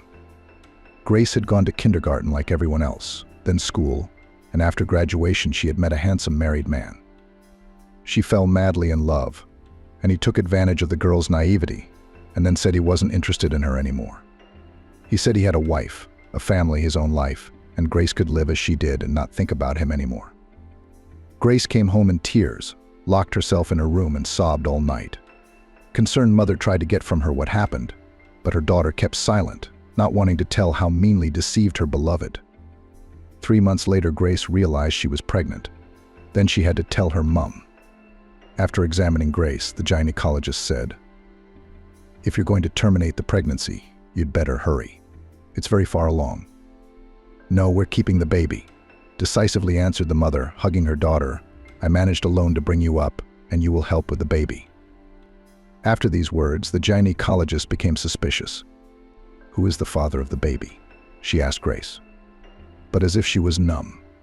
To all the questions, the girl gave no answer, and only when she left the office, she mumbled, "My child has no father." Grace knew that it would be difficult to conceal from the mother and the doctor who the father was in such a small town. She didn't want publicity and decided she would never tell anyone about her mistake. The girl was born healthy and strong. Grace's mother helped her daughter with everything, almost completely took on the responsibility of caring for the child. She bathed, fed Jessica, went out with her for a walk in the yard. On the gossip of neighbors, the woman did not pay attention, and all attempts to find out who became the father of the girl interrupted immediately with a sharp answer. "This is only our business." But when Jessica was 2 years old, the grandmother was hit by a car. An unknown man hit her and fled the scene without even providing any help. Passers-by called an ambulance. Dying in the hospital, the woman said to her daughter only one phrase: "Never leave your daughter, stay by her side." With these words, Grace's mother went to the other world. The daughter was left alone with her child. She was not at all adapted to independent life. Without her mother, it was hard both in the household and with Jessica, and there was no money at all. Grace took a job mopping floors in the entrance of her house. Once a month, the head of the house collected payment from the tenants and gave it to the girl. But it was a pittance. It was difficult to live on. During this difficult period of life, on Grace's way met Jimmy. The young man was a great lover of women. Perhaps seeing Grace with a pram, he would not have paid attention to her. But that day she went to the shop alone, having put her daughter to bed. Jimmy noticed Grace in the shop. She was taking items from the shelf, looking at them for a while and then putting them back. Her face was sad and thoughtful. "Do you know what to choose?" He turned to Grace. "I beg your pardon?" She didn't understand the young man's question. "I see that you take goods, but you don't put anything in the basket." "I don't have the money for this delicious stuff. Would you like me to buy you something?"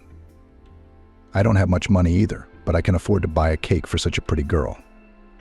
Grace looked at Jimmy carefully. He wasn't handsome, but his eyes were kind. She didn't feel threatened. Also, no one had taken care of her in a long time. "Cake? Yeah, sure, if you like. What kind do you like?" "Like this one." Grace pointed to a small box. "This one?" "Sure." Jimmy took the cake from the shelf and said, "You're welcome." At the checkout, he paid for the cake for Grace and, smiling, offered to walk her home. The girl shrugged her shoulders. She was lonely at home, only her daughter Jessica. At the entrance, Grace offered Jimmy to drink tea with the cake he had bought. "You know, I won't refuse." The man was delighted. He clearly wanted to continue their acquaintance. Putting the kettle on the cooker, Grace took out 2 cups and 2 saucers. "Do you live alone?" Jimmy asked, as if it was easy and simple to get on a first-name basis with the girl. "Recently, it's my mom's 40th birthday today," she replied. "I'm sorry, I didn't know. It's the kind of thing you'd want to commemorate. I've got something." He got up from the table and went out, and came back with a bottle of vodka. "I took it for myself. I thought I'd spend the evening watching a film. I don't drink." "Neither do I, but your mother needs to be remembered. Do you have any glasses in the house?" Grace took 2 glasses out of the cupboard and put them on the table. "I'm sorry, I can't provide you with an appetizer. Come on, have a drink. It'll make you feel better." He poured the alcohol and drank. After a little thought, Grace did the same and grimaced at the burning throat of the vodka. "Let's have another round," Jimmy suggested. Jessica's crying was heard from the room. The man looked at Grace in surprise. "Her daughter's awake," she said, and hurried to the baby. Jimmy followed her. Grace took the baby in her arms and held her close to her. "Where is the girl's father?" Jimmy asked. "He's not here." "Dead too?" the young man asked. But Grace didn't answer. She went back to the kitchen and took a pot of porridge out of the fridge. Jessica needed to be fed. "All right, I gotta go." "It was nice to meet you," Jimmy said. The man took the bottle from the table and left. Grace watched him walk across the playground and thought about her loneliness. As long as her mom had been alive, she couldn't imagine how hard it had been to be alone. Yet here was this man who had chosen to meet her on his own, gone. No one wanted her with a baby. But to Grace's surprise, Jimmy appeared on the doorstep of her flat the very next evening. In his hands, he had a small plastic toy, a pink bunny. "I thought I'd buy it for your daughter to play with." Grace led him into the flat and felt glad that Jimmy was back, because he might not have come. Who wants a single mum with a baby in her arms and no money? "I was on my way to work, and for some reason I remembered you. So I came round," Jimmy said. "You don't mind, do you?" "No, but I don't have anything to treat you to," Grace said. "Don't worry, we'll figure it out." The man took a can of stew from one pocket and a bottle from the other. "Do you have any potatoes?" he asked. "Here." Grace pointed to a box of potatoes. Jimmy went about the business of preparing dinner. He peeled potatoes, onions, carrots, and then boiled them all together with the stew in a big pot. Grace watched him with her daughter in her arms.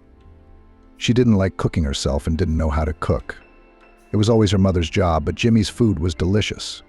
Grace ate with pleasure, and he kept pouring into shot glasses. "With such an appetizer, it's a sin not to drink," he smiled. And Grace supported his company, because she liked Jimmy more and more, and she didn't want him to leave. So she drank with him, eating bitter vodka with stewed potatoes. Jessica was fed potatoes, mashing them with a fork and a plate. As the baby fell asleep in her cot, a rather inebriated Jimmy said to Grace, "You're pretty. I liked you right away." "I like you too." The girl answered him, feeling that everything was floating in front of her eyes and her head was buzzing. That night, Jimmy stayed with her, whispering in her ear affectionate words that made her heart flutter. Jimmy began to come to Grace's house often, and she enjoyed his company. Often Jimmy brought food and invariably came with a bottle of wine. Addicted to drinking, Grace sometimes forgot to even feed Jessica. "At least feed the girl some bread," Jimmy would say. And then he would get dressed and go to the shop to return with another round of alcohol. That afternoon, Grace fed her daughter dumplings and sent her to her room to play. She snuggled up to Jimmy with her whole body. "Oh, my darling, I'm so glad you came." "Why shouldn't I when I know you're waiting for me?" "It's boring alone at home anyway," he told her. "Why don't you go to the shop?" Grace asked, pointing to the empty bottle on the table. The girl went to the receiver, turned up the volume. The music started playing. She moved her hips, inviting her beau to join her. "Come on, Grace, I don't have any more money." Jimmy told her. "No, you don't. What are we going to do? You and me, we could use a little extra." Grace stopped dancing and stared at Jimmy with a sober look. The man poked a dumpling on his fork, put it in his mouth and shouted, "Yummy." "Jimmy, we've got to think of something." I really like drinking with you." Grace leaned over him, pressing her breasts against the man's face. Jimmy thought for a moment and then said, "I've got an idea. Let's go to Alan's. He's a mate of mine. He and his girl Kelly don't live far away. He'll know exactly what to do." "Let's go." Grace agreed. She left Jessica in her cot and threw on her coat. She'll fall asleep, and then we'll be back, Grace thought. But Grace and Jimmy didn't come home that night. They had been partying all night, and in the morning Jimmy and his mate Alan got into an argument that turned into a fight. The men were on the floor banging each other. "Give him a good kicking, Alan." Kelly, Alan's wife, yelled, "Let him know how to argue with you." The woman calmly watched the two mates fighting and even tried to encourage her husband. Grace was frightened when she saw Alan pile his body on top of Jimmy's and start to choke him. Grace grabbed a heavy cast-iron skillet off the cooker and hit Alan's head with all her might. The man went quiet, collapsed, and fell on top of Jimmy. "You idiot. You killed him." Kelly screamed, "Alan, Alan, Alan, honey, wake up." She shook Alan's body and a thin red trickle ran down the back of his head. "What have you done, you bitch?" Kelly screamed and lunged at Grace. Grace backed up against the wall, holding the frying pan she'd just hit Alan with, her eyes wide with fear. Then it was all a blur, and there was all a blur, and there was a banging at the door, and the neighbors came running to the noise. Then there was the sound of a police siren in the morning silence, and then Grace was in a cell. She had killed a man by hitting him over the head with a frying pan, and this the girl did not deny. She was very frightened and shocked by her deed. The neighbors crowded around Grace's flat. They were noisy, talking loudly among themselves. "What the hell is this?" The neighbor who lived across the hall. "The baby cried all night and I couldn't sleep." "It's evening. God forbid something happened to the baby." Another neighbor suggested, shaking her head, "She's just a baby. To think of it, what kind of a mother should be to leave a child alone in the flat?" The neighbors had already called the police, saying that a 3-year-old girl had been alone in the flat for 24 hours. And now they were waiting for the police and child welfare officers to arrive. Jessica's cries came from outside the door again. "We have to open the door," said the district officer who came to the call. "Someone go get a locksmith." "Yes, while we're going back and forth, the girl could be in trouble," shouted the neighbor. "Let's open the door ourselves, and that's it." "We can't do that," said the policeman. "But we'll save the child. She's all alone in there. I'll run and call a locksmith." The neighbor from the flat opposite rushed down the stairs. She was in a hurry to get the door open as quickly as possible. Mrs. Trinity loved Jessica and knew Grace's mother well, with whom she'd been friends for years. The women had helped each other in a neighborly way, going out to visit on holidays, having get-togethers. She didn't want anything to happen to the little girl.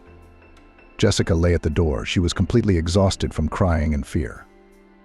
The neighbors clutched their heads when they saw this picture, and the police, the child welfare officers, drew up the necessary documents and took the girl away, sealing the flat.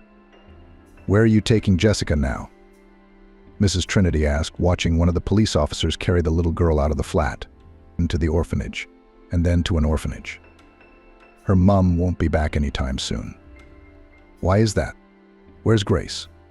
the neighbor asked, following the policeman down the stairs. "A criminal. Your Grace," he said. "A criminal how?" Mrs. Trinity covered her mouth with her hand, afraid to imagine what her dead friend's daughter might have done. "Killed a man," the policeman tossed her. "If you need a statement, you'll get a summons. But for now, stay out of the way." The officers got into the car and Mrs. Trinity stared after them. How could this have happened if Grace's mother had been alive? Jessica would never have ended up in an orphanage, and Grace wouldn't have had such a terrible accident. "I'll definitely visit her and bring her something tasty," thought the pensioner. A few days later, she tried to find Jessica but had no luck. The police said that she was not a relative, and therefore no one was obliged to report to her about the girl's whereabouts. A year passed. It was a normal day at the orphanage. "Children, come here. The foster parents are coming," called the teacher. 2 lush-breasted women in a beautiful dress and a tall man entered the room. They looked with interest at the children, who were huddled together. And those, after standing for a moment, rushed to them. "You, my mom and dad. Will you take me?" "Take me? I'm smart. The kids were trying their best to win the attention of potential foster parents. They all wanted to be part of the family. Jessica was the only one who wouldn't budge. She sat silently on a chair, holding a doll with red hair. "Can we meet this girl?" asked a bouffant-breasted lady in a beautiful dress. "Jessica, come to us," called the teacher. The girl slowly got up from her chair and obediently approached the guests. The girl was dressed in a simple woolen dress and white socks. Curly dark hair fell on her forehead. "What is your name, girl?" the woman asked. "I, Amanda Smith, and this is William Smith." Jessica was silent and looked at the man and the woman. The whole year that she had lived in the orphanage with the same children, without parents, the girl hardly spoke at all. She was often taken to a speech therapist, a psychologist and other specialists, but they could not understand why the child was silent. Apparently, the girl has a serious psychological trauma. Jessica hardly speaks at all, but she is very good, obedient, and neat. "Meet her, maybe you'll like her." "William, I like this girl," said the woman in the pretty dress, turning to her husband. "She suits us." She squatted down and handed her a candy. "Help yourself," Amanda Smith said. "Or if you want, we'll take you away and you can have candy like this every day." Jessica nodded her head and unsealed the candy. The orphanage didn't give her sweets very often. She really liked chocolate candy. The woman held out her hands to her, urging her to go towards her, but Jessica didn't move. She looked at the man next to Amanda. He had a very kind face. "Uncle, will you be my mom and dad?" she asked. "If you want to," the man replied. Amanda and William had 3 native sons. Each time they waited for a child, they hoped that this time a daughter would be born. But a third boy had already been born, and there was no longer any hope of them becoming parents to a girl. The decision to adopt a child from an orphanage was not an easy one, but William persisted in persuading his wife. He had grown up in a large family. Always believed that brothers should have sisters. He, and in adulthood, communicated well with his little sisters and loved them. By the age of 45, William had built a spacious home in a small town. His boys were now adults. The youngest was graduating from high school and the older ones had gone to live in the city. William dreamed of having the laughter of children in his house again. Or else what was he building all this for? He persuaded his wife to take the baby from the maternity hospital so that she would be tiny, but Amanda didn't want to deal with nappies and nappies. "I don't want night feedings, nappy changes, endless loads of baby laundry. If you want us to have a daughter, let's get an older girl," she told her husband. "But then she wouldn't think of us as her parents. And I want her to be ours, you know," William objected. "I've said it all," Amanda cut him off. A week later, they went to the orphanage to choose a daughter. Jessica was the only child who didn't reach out, didn't run to her and Amanda. William looked at her with interest. Slim, black-haired like him, and her hair curly, bunching into beautiful curls. "How much she looks like me," thought the man. "Yes, baby girl, I'll be your daddy," he answered Jessica's question. He held out his hand to her, and the girl put her palm in his. What a cold hand she has, William thought. Jessica was ready to go with him. "We will take this girl. We like her," he said to the kindergarten teacher. "Then go to the headmistress and make all the arrangements. You guys go play." Jessica arrived at Amanda and William's house on a holiday. The house was noisy with the arrival of their sons. Everyone was getting ready to celebrate. Jessica was led into the hallway. "Alex, look who we brought," shouted William. "Son, this is Jessica." "Hello, little girl." The guy sat down opposite, looking carefully at the girl, whom the parents decided to take into the family. Alex knew about the parents' intention to adopt an orphan and didn't mind. Smiling, he extended his hand to Jessica. "Come on, I'll show you your room. My brothers used to live there, but now you will live there." Jessica obediently followed him. All day, William did not leave the girl's side. He played with her, and Amanda jealously observed her husband's behavior. Jessica very much liked the youngest son of the couple, Alex. The boy literally carried her in his arms. "I can't imagine, Daddy, how you could leave such a nice girl alone," he once said to his father. "Jessica is so quiet, calm, obedient." "But there are different situations in life, son. She's just unlucky with her parents," his father replied. "Who are her parents? Do you know?" Alex asked. "Her mother led a bad life. Now she is serving time in a colony. That's terrible. Alex took Jessica in his arms and put her on his lap. Will you tell her about it when she grows up? I don't know. Time will tell. But she'd better not know about it, his father answered. Jessica had always known that she was the adopted daughter of William and Amanda. Her mother had no special love for her, as if she just tolerated the girl who was adored by her husband and youngest son. When Jessica went to school, she did not go to parent-teacher conferences and did not take care of the girl. If Jessica wasn't doing well, Amanda would say, "You're just like your mum, just as bad, just as stupid, just as worthless." And Jessica tried to please her foster mother. At school, they called her orphanage girl, but she tolerated it and sometimes turned to Alex. "They're teasing me again," she said. "Tell them I'll deal with them," the boy promised. Alex graduated from technical school and lived with his parents. Of the three brothers, he was the only one who treated his parents' adopted daughter with such tenderness and care. When Jessica turned 13, he started a tradition of giving the girl flowers. Alex brought home a bouquet of beautiful white daisies and handed them to Jessica. "Here you go, baby. From now on, I'll give you flowers every birthday." Jessica was happy, grabbed the flowers and held them to her. "What nonsense, Alex. Couldn't you think of anything else? What does a girl need your daisies for?" "Mum, she's a girl to be, and should be used to guys giving her flowers. She'll get over it." Amanda took the bouquet from Jessica's hands and threw it in the bin. It's a lot of honor to be bathed in flowers from a young age. William was silent, and Alex just took Jessica's hand and left the house. They sat on the lake shore by the fire. Alex was grilling sausages on the fire, saying, "It's okay, you'll grow up soon and everything will be fine. Trust me." Jessica believed. Alex became the closest person to her. She snuggled into his arms, not wanting to go home. Amanda made no secret of her dislike for Jessica, and William was a very gentle man, unable to stand up to his wife when she hurt her adopted daughter. Amanda raised 3 sons and was a tough person. In all the years that Jessica lived in her family, she had no affection for the girl, no love and tenderness. Jessica felt it and tried to avoid socializing with Amanda, but reached out to her father and Alex. They became close, understanding people to her. "The sausages are ready," Alex said and handed Jessica a twig of food. "Eat." "There you are. I knew you were sitting here." William appeared in the darkness. He was holding a box of cake and a small package. "Dad, how did you get here?" Alex asked.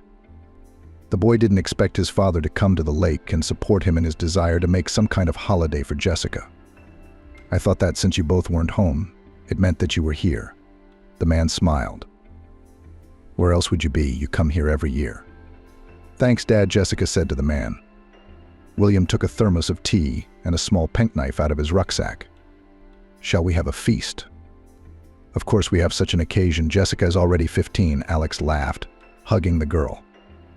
William cut a piece of cake and gave it to Jessica and poured tea from a thermos into plastic cups. He looked lovingly at Alex and Jessica. It's amazing how these very different children, not related to each other, have become so close. They might never have known each other existed at all. "Dad, tell me, why does Mum treat Jessica so badly? She could have organized a party on her birthday. Remember how we used to have one? We went to the zoo, to cafes, and there was always a cake at home." The man fell silent, thinking. He himself sometimes searched for an answer to this question, noticing that Amanda was very cold and indifferent to Jessica. "You will please forgive her. My mother failed to give birth to a daughter for me, and I really wanted to. And when Jessica came along, my whole life took a different turn." "What do you mean?" The girl didn't understand. "Well, you see, I fell in love with you as soon as I saw you. You were so small, touching, in need of warmth and love, and I tried to surround you with all that. Dad, I really appreciate what you've done for me all these years. I love you very much." Jessica looked into her adoptive father's eyes with a sincere and attentive gaze. "And I love you very much, my girl. And can you tell me where I came from? I've been wondering for years how I got to you and who my real parents are." "Why do you want to know, Jessica?" William asked, sipping his tea from a plastic cup. "Dad, really, I remember how you brought Jessica here, but I don't know who her parents are." Alex supported the girl's question. Dry branches were crackling in the fire. Sparks were shooting up into the height. A round moon appeared in the night sky. William looked at Jessica and wondered if he could tell her everything at this age. The girl was only 15, a teenager. Alex and Jessica looked at him, waiting to see what the man would say. William and Amanda's relationship had soured a few years ago. She accused him of not having enough money, of not being able to holiday abroad, of not giving her expensive gifts. William tried his best. There was enough in his house, so it seemed to him. There are rabbits, chickens, and even a cow, and there seemed to be money. The family wasn't starving. The two older sons lived in town, and William and Amanda had helped them buy a place to live. What's wrong, the man couldn't understand, but his wife had completely stopped paying attention to him, much less Jessica, and the girl is only 15 years old. She needs a woman's attention, companionship, and understanding. Jessica, I know a little about your parents, William said after a moment's thought. Dad, tell us at least what you know, Alex asked. It's important to Jessica. I don't know much. Your mother is serving time in prison. Who knows, she might be out by now. Why isn't she looking for me? Jessica asked. I don't think she wants you. The man thought, watching the sparks rise from the fire. A picture came to his mind of that distant day he had seen a little girl in an orphanage. She was different from the other children, but it was Jessica he wanted to take into his family. Dad, what would you say if I wanted to find my mom? Maybe she's not as bad as we think she is. I won't stop you, but I don't want to get your hopes up. Parents who abandon their children are not worthy of being found. Jessica, it's too early for you to think about it. Alex said, you should study, get a profession, and then decide whether to look for your mother. Alex hugged Jessica. He always supported her in everything, and he was very worried about the adopted daughter of his parents.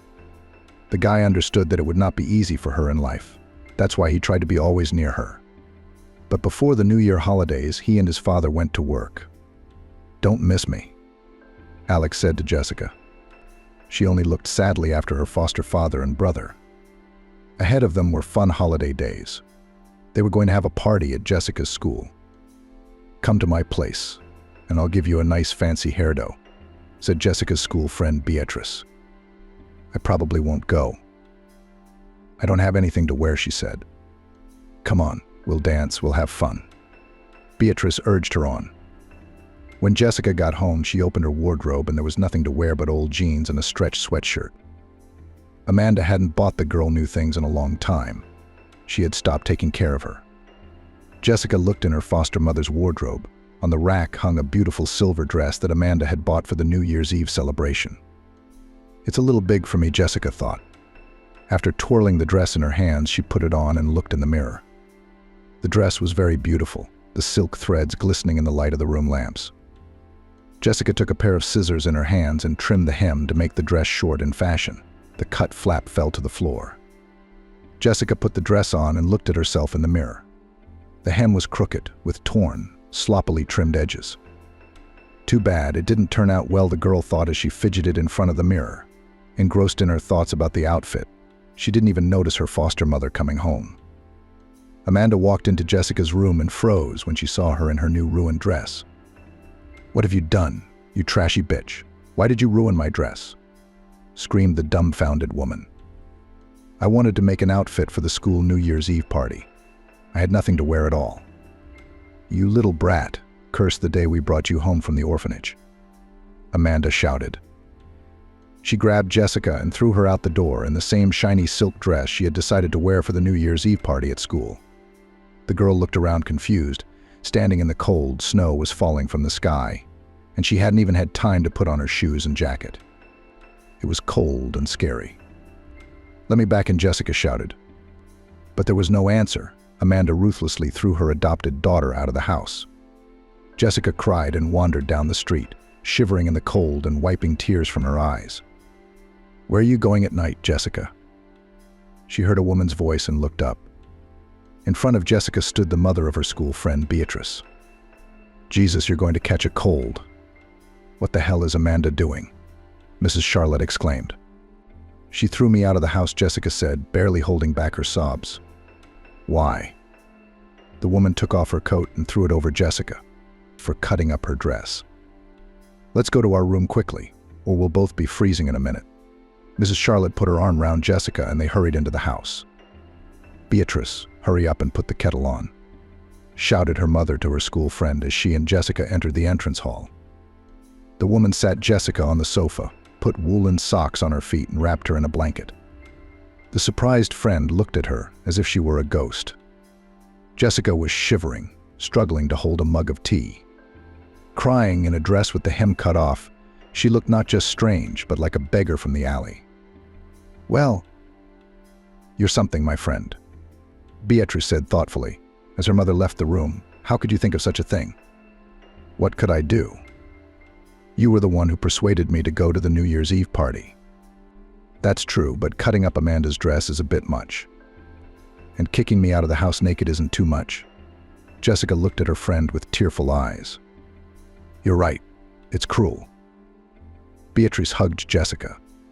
"Don't worry, my mom will sort it out and Amanda will take you back." "No, I'm not going back to her," Jessica said. "Where would you go?" "Where would you go?" "I'd rather go back to the orphanage than to her." "What are you talking about? How could anyone be happy in an orphanage?" Beatrice didn't understand. Jessica was silent, tears of resentment running down her cheeks. She had just recently learnt that her birth mother was a dysfunctional woman who had gone to prison, and now her foster mother had kicked her out of the house because of a ruined dress. Everything that had come down on the 15-year-old girl recently had been hard to deal with. Jessica didn't know who to seek help from or how to proceed. From her childhood memory, she remembered how she lived in an orphanage, how she was abused by boys, how she constantly wanted to eat something tasty. It hadn't been sweet there, but she didn't want to go back to Amanda's place either. That's if Alex was home, this definitely wouldn't happen to Jessica. He always protected and pitied the girl. That night, Jessica stayed at Mrs. Charlotte's house. When the girls locked themselves in the bedroom, the woman called Jessica's foster mother. "Amanda, how could you do that to a child?" Mrs. Charlotte was immediately outraged as soon as she answered the phone. "You took responsibility for her. Throwing a girl out in the cold is inhumane. You don't get to judge me. I don't want her at all." Amanda cut her off abruptly. "You have no conscience, Amanda. The girl's been through enough. The poor thing is fatherless and motherless. What's that got to do with me? But you once decided to take her from the orphanage and bring her up, and now you've changed your mind?" Charlotte asked. "Maybe I have changed my mind. What do you care?" Amanda snapped at me. "I met your Jessica naked in the street and brought her to my house. Now she's sleeping in my daughter's room. Keep her, if you're so kind." Amanda replied and hung up the phone. Charlotte looked at the phone in confusion. She did not even know what to think. Such cruelty from Amanda, the woman simply did not expect. She opened the door to the girls' bedroom ajar. They were asleep, covered by a single blanket. How pretty they are, Charlotte thought. The woman sat in the kitchen for a long time, wondering what to do with Jessica. She'd had a hard time in her time too. Her husband had died when her daughter was 5, killed in the line of duty. But it would never have occurred to her to be so cruel to her Beatrice. "Okay, it'll sort itself out tomorrow," somehow she thought as she went to bed. Mrs. Charlotte turned out the light in the room and closed her eyes. The next day she gave Jessica Beatrice's jeans and jumper and walked the girls to school. "No matter what happens, you can't skip classes, especially before the holidays. Run along. Have a good day in class," she said. From the third lesson, Jessica was called to the headmaster's office. Not realizing what had happened, she stood in the reception area, waiting to be allowed to enter the office. The headmaster was a man in his 50s, sitting behind a desk with 2 women across from him. "So Jessica, you're going to have to go with these people. They're the custody officers." "But why?" the girl asked. "The thing is that your foster mother has written a cancellation on you," said one of the women. "Now you will live in a boarding school." "But I was at Mrs. Charlotte's and she didn't kick me out," Jessica tried to resist. "It doesn't matter anymore. It's your own fault. You should have listened to your foster mother, and according to her you behaved very, very badly," said another woman from the care center. "You put you in a normal family, and you do everything to go back to the orphanage." "But I didn't do anything wrong," Jessica objected. "Don't argue, Jessica. Just do as you're told. Go with them," the headmaster said. He lowered his eyes, trying not to look at the girl who looked very unhappy and hurt. He felt sorry for Jessica, but what could be done if the foster mother had written a waiver for the girl? 10 years later, Jessica received news from her past life. One day in a social network, she read a message come Daddy is very sick and wants to see you. Alex. The girl's heart beat hard. She remembered William and Alex, who had always been kind to her and loved her like a native. Living in the orphanage, she believed every day that they would come for her, take her away, but it didn't happen. Jessica didn't know how the life of her foster father, Amanda, and their son had turned out. They never appeared in her life again, and suddenly there was such a message. We should definitely go, she thought. After graduating from the orphanage, Jessica entered medical school, and after graduation she got a job as a nurse in a hospital. Not without difficulty, she managed to get a small one-room flat, which she lovingly arranged and tried to make cozy and beautiful. But the girl's personal life did not work out. By the age of 25, she was still not married. Jessica looked at the train timetable and found out when the nearest one was to the town where her former foster parents lived. I wonder what Alex has become like, she thought, standing in the ticket office of the railway station to buy a ticket. She had managed to take some time off work, so Jessica could afford to go and see William. 24 hours later, she was there. Alex met Jessica at the train station. "Hi, it's so good to see you." "You look beautiful," he said, hugging the girl. "Hello, Alex. Haven't you changed at all?" "You can say the same thing," laughed the young man. "What's wrong with Dad?" Jessica looked at him with a worried look. "You'll find out for yourself. Let's go." They walked to the car park where Alex parked his car. Jessica watched with interest how the city she once lived in had changed. As they pulled onto a country road, Alex suddenly asked her, "Are you single? Do you have a boyfriend?" "Why do you ask? Does it matter so much?" Jessica smiled at him. "Well, it's just interesting. I've been thinking about you all this time, imagining how you live, what you do. Usually I live like everyone else, working, watching TV at home in the evenings. Did you get married?" "No," he shook his head. "What about your mom?" Jessica didn't want to talk about Amanda, who had thrown her out into the cold, but she thought she should. "I don't know. She left us, and we don't know anything. How she lives, where she lives," the boy replied. "Wow." Jessica was surprised. Alex was silent for a while, as if remembering those years when Jessica lived in their house. "You know, when my father and I came back from work, when we found out what had happened, my father and my mother's relationship was very bad. I'll never forget how they fought. He was so worried. Why didn't he find me? I always loved William, too. He was like my own father," Jessica said sadly. "He tried, really, and my father went to child services to find out how to get you back. But they said it was impossible. You can't give up a child and then take it back." Well, he didn't give it up. That's what he was told. He blamed your mom almost every day for ruining your life. He felt very sorry for you. He remembered all the time he used to go to our lake, remember? "Of course I remember, Alex.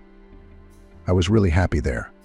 And my birthday, I remember cake, sausages roasting on the fire. William with a present." "You're not mad at him?" Alex asked, glancing at Jessica. "Not at all. It's just that there's been resentment in my heart for a long time." "I understand you." They drove up to the house. Jessica didn't dare to get out of the car. Looking at the place where she lived with her foster parents, a strange feeling started in her soul. On the one hand, she was hurt to remember Amanda's cropped dress, the cold, and how she had been picked up on the street by Mrs. Charlotte. But on the other hand, Jessica wanted to go inside and see how Alex and William lived now.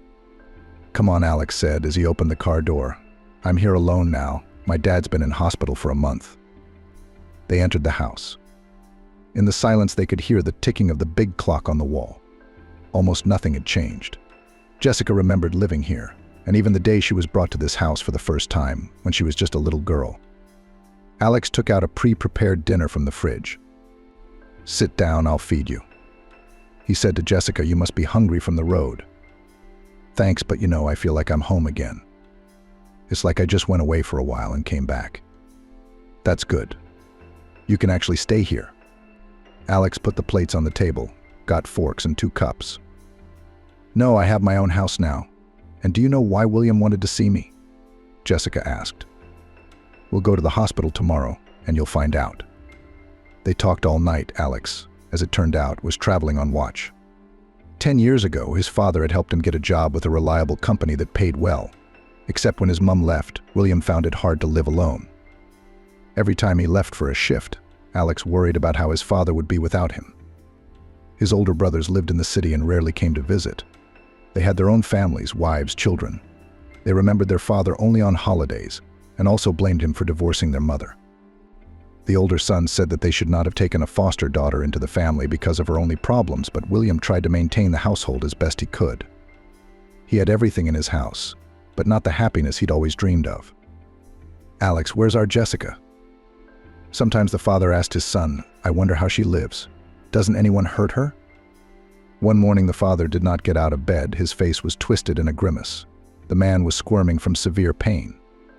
"Dad, what's wrong with you?" Alex approached his father. He was agitated and even frightened. "I feel sick, son," his father answered him. "I'll call an ambulance now." Alex rushed to the phone, dialed the number, but William lost consciousness. "You know, Jessica, I was so scared," Alex told Jessica. "Father's lying there, barely breathing, and I don't know what to do or how to help. Never in my life could I have thought that he was sick. You see, it's not good at all." "Yeah," Jessica replied sadly. All night Alex told her about her and her father's life. She shared her news. "I thought about you a lot, and I've been remembering," she answered him. "Well, it's time for bed." "Yes, of course you can have your former room," Alex told her when it was well past midnight on the clock. In the morning, Alex and Jessica drove to the hospital to see William. It was a normal day, but Jessica had been anxious since the morning. She was waiting for the meeting with her former foster father and worried how it would go. The girl brewed coffee, poured it into cups for herself and Alex. "Alex, sit down to breakfast," she suggested. "Oh, you've been asleep for a long time." "I've already had tea and fed the cattle," the boy smiled. "I'm sorry, I'm always on duty, so I don't get enough sleep, and you have such fresh air here." "I just fell asleep." "That's right. Well, I'm going to start the car, and you go out next. We'll go to your father. He's waiting for you." "Yeah, I'll be right there," Jessica replied.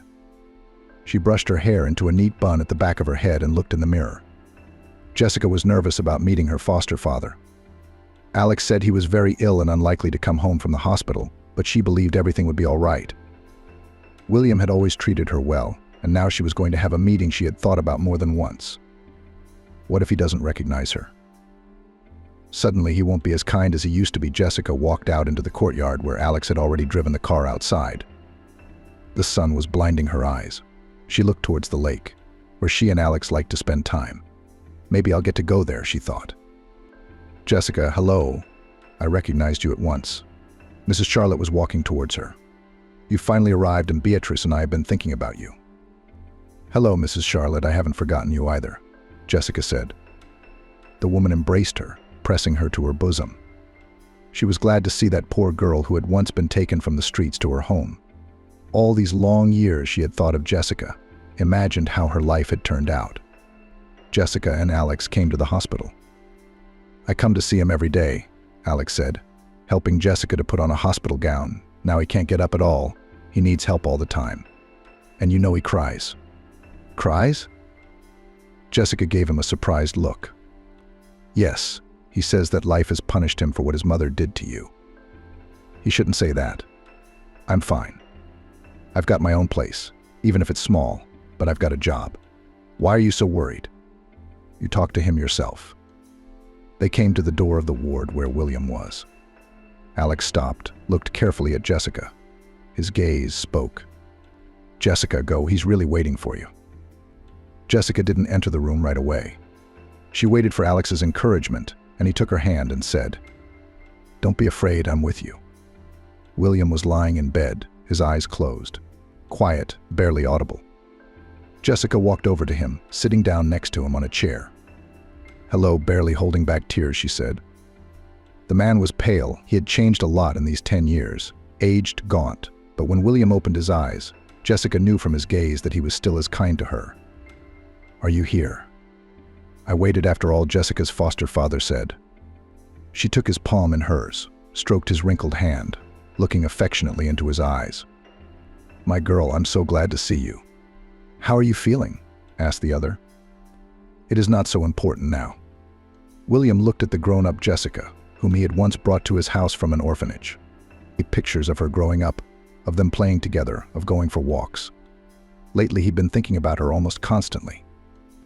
"Dad, is there something you wanted to talk to Jessica about?" "That's why she came here," Alex said, standing behind the girl's back. "Yes, I wanted to, Jessica. I found out everything about your birth mother." The man sighed. "I don't know if it's important for you, but I decided to find out. Now I have to tell you." "What did you find out, William?" She suddenly felt her heart racing. Jessica was excited by such news. She was just an ordinary girl who was in a difficult situation. "You can think whatever you want about her, but I ask you not to hold a grudge." "I don't hold a grudge against my own mother. I just don't know anything about her. She's been out of juvie for a few years now. I'm told she doesn't act the way she used to." "Does she have any other children? Do I have any siblings?" Jessica asked. "I don't know about that." "That's a shame. Do you know where to find her?" "Yes, girl, I managed to find her address. Take it over there on the nightstand. I prepared this piece of paper with the address on it for you." Jessica looked in the drawer. There was indeed a piece of paper torn from a notebook. She looked at the short line written in William's hand and thought, "Does she need this address? Is it worth looking for her own mother if she never tried to find her?"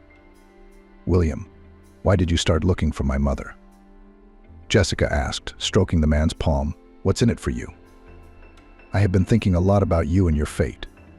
William answered, "You see, when a man doesn't know his roots, doesn't know who he came from, he doesn't have a happy future. It's like he doesn't live, he just exists. And I wanted you to be happy." William was breathing heavily. It was hard for him to speak, but he had been waiting for Jessica for weeks and was preparing for this conversation. "I'm sorry I couldn't be a good foster dad to you. I'm sorry for that. It's not your fault. I forgave everyone a long time ago." Jessica got worried and looked at Alex, who had been by her side the whole time.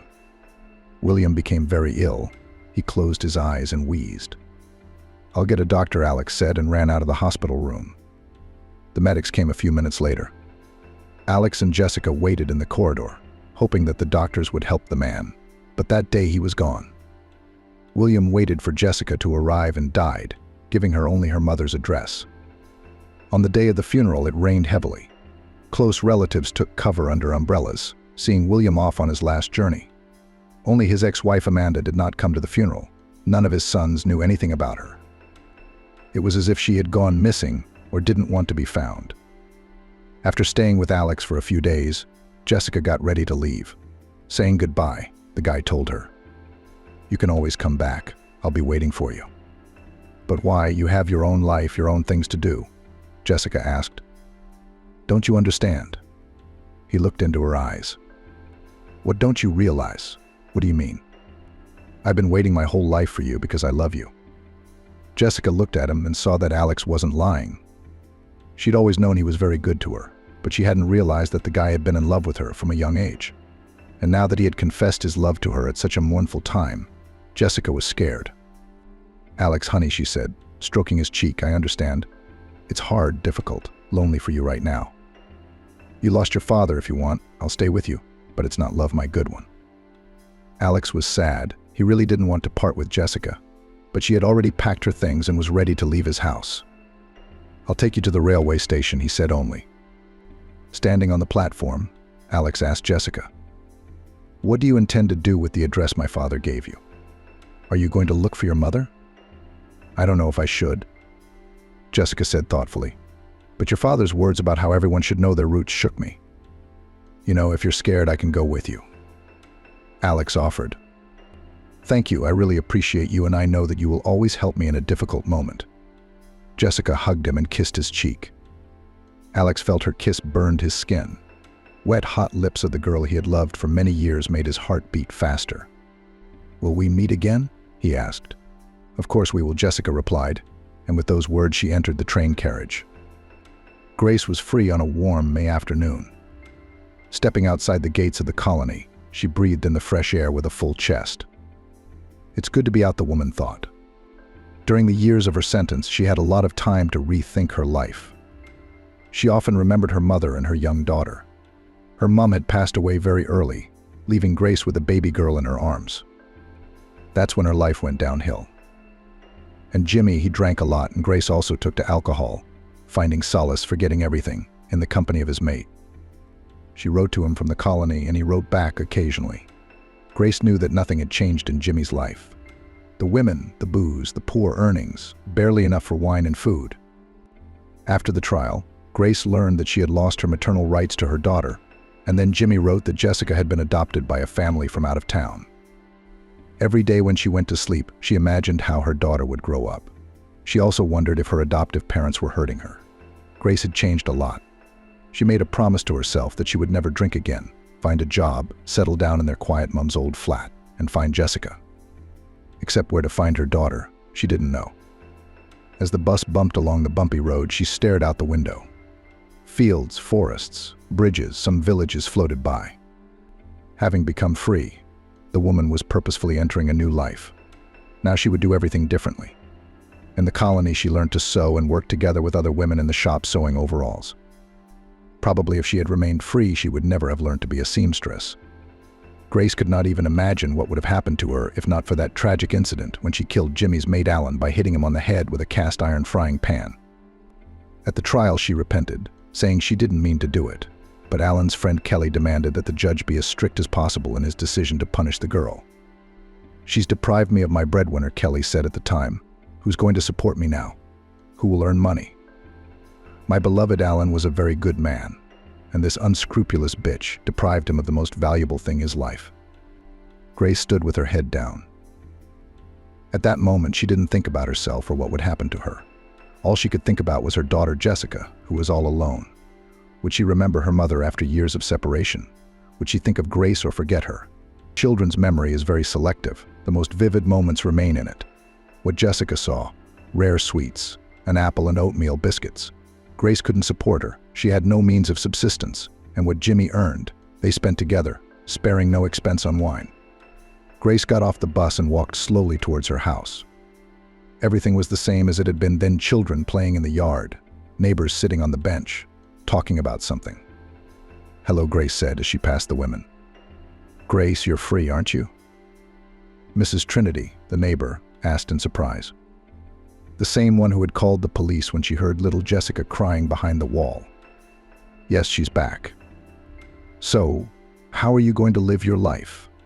The same old life, or are you going to get smart?" The women asked. Grace didn't say anything, stepped into the driveway and disappeared behind the door. The last thing she wanted to do was talk to her neighbor. She opened the door to the flat with her own key. The room smelled musty, the floor was covered with a thick layer of dust, and the windows were so dirty they let in little sunlight. Grace sat down on the old couch, glancing at the cot where her daughter had once slept. It was in that cot that she and Jimmy had left Jessica, that ill-fated night. "Where are you now, my girl?" she thought. Grace poured water into a bucket, picked up a rag and set about tidying up the flat. Now it would always be clean. She decided that she would completely change her life, but first she had to remove the rubbish and dirt. The woman went to the cupboard. It contained some baby clothes and a few of Grace's dresses. She took them off the rack, twirled them in her hands. The days when she had worn these clothes came to mind. The doorbell rang. Strange, who could it be, Grace thought. She wasn't expecting anyone. The bell rang again, and putting aside her old dresses, Grace went to open it. Standing on the doorstep was Jimmy. "Hi, here I am," said cheerfully, as the men poured into the flat. "How did you know I was home?" she wondered. "How? You texted me that you were free. I've been coming round for 2 days to see if you'd arrived," he said to Grace. "Come in." She let her old maid in and went into the kitchen. "But I don't have anything to buy you, I'm sorry." "I've got everything," Jimmy said and took a bottle out of his jacket pocket. "Let's celebrate your release." "I won't." Grace said no. He looked at her in surprise, as if he'd heard something strange. "What do you mean, you won't? It's such a big day. We should celebrate. Here's to the meeting." He looked around for shot glasses, but found none. Not at all. Grace shook her head and sat down opposite Jimmy. He took a glass from the cupboard and splashed the bottle into it. "Like you know." As he drank, he grimaced slightly. "I mean, it's good to see you again." "It's good to see you again. I don't really have anyone left but you, not even Jessica." Gimme poured from the bottle into the glass again and raised it. Grace, things will get better. I wrote to you that your girl was adopted. She's probably living with a normal family by now. You think so? Either that or the state took care of her. We don't abandon children in this country. Jimmy, I want to find my girl, Grace said in a sad voice. I don't know where you'll find her, but there are things you can do. What Grace looked up at him hopefully. I know what orphanage she was in. Only no one will talk to you there. They call it adoption secrecy or something like that. But I'm going to try anyway. It's the master's business, you have the right. He stood up and walked over to Grace, putting his arm around her shoulders, the unpleasant smell of alcohol hitting her nose. Did you miss a man's affection? Jimmy asked, running his big, strong palm under her jumper. I've been thinking about you a lot. Remember how good we were together? You haven't changed a bit, Jimmy, she said, pulling away from Jimmy. Women and vodka.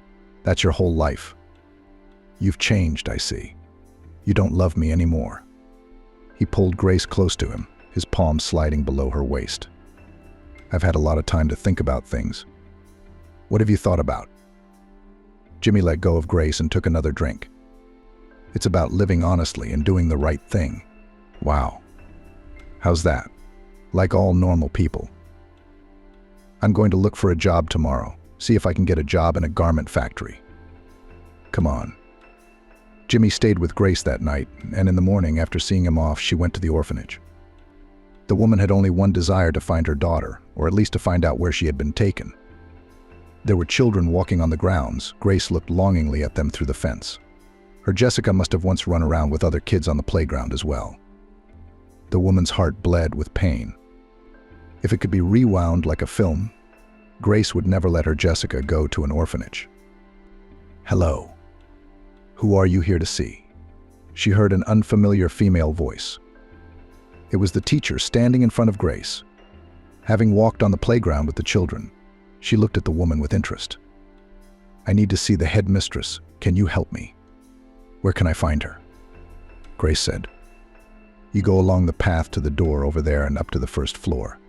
That's her office. Thank you. Grace walked in that direction. The orphanage was quiet, with only the sound of children's laughter and the shouts of playing children coming from the windows. She knocked softly on the office door. Come in, came a voice from inside. Grace opened the door and saw a woman standing in front of her. She was sitting at her desk, flipping through some papers. What is your business?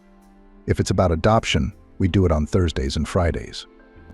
No, I have a favor to ask you. Help me find my daughter. I know she was in your orphanage. Where did you get this information? The woman took her eyes off the documents and looked at Grace with a scrutinizing gaze. Kind people told me. Well, we have a lot of kind people, and they all want to pry into our business, said the superintendent sarcastically. Understand, I really need to find her, Grace pleaded. First of all, show me your documents, she said sternly. Do you have your passport? Grace was confused. She opened her bag and took out a certificate of release from the colony. The woman looked at the stamped paper in surprise. Even so, you served time in prison? Her eyes showed contempt for Grace. That's just the way it is. Mums like you always do it that way. And then the children grow up in an orphanage, she said indignantly. You know what? I'm not even going to talk to you. And in general, we do not give any information about our children. The woman got up from the table and went to the door, opening it. She looked at Grace expectantly, but she didn't want to leave. Please, I'm begging you, tell me where she is. I mean, you must know. Leave this office immediately or I'll call security. The lady raised her voice threateningly. I have nothing to talk to you about. The headmistress literally pushed the woman out the door. Tears welled up in the woman's eyes. She didn't expect to be treated so cruelly.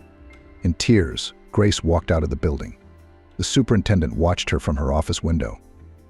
There's no excuse for mums like that, she thought. But the next day, Grace appeared in her office again. Hear me out, she asked the superintendent. Just hear me out, and then draw conclusions.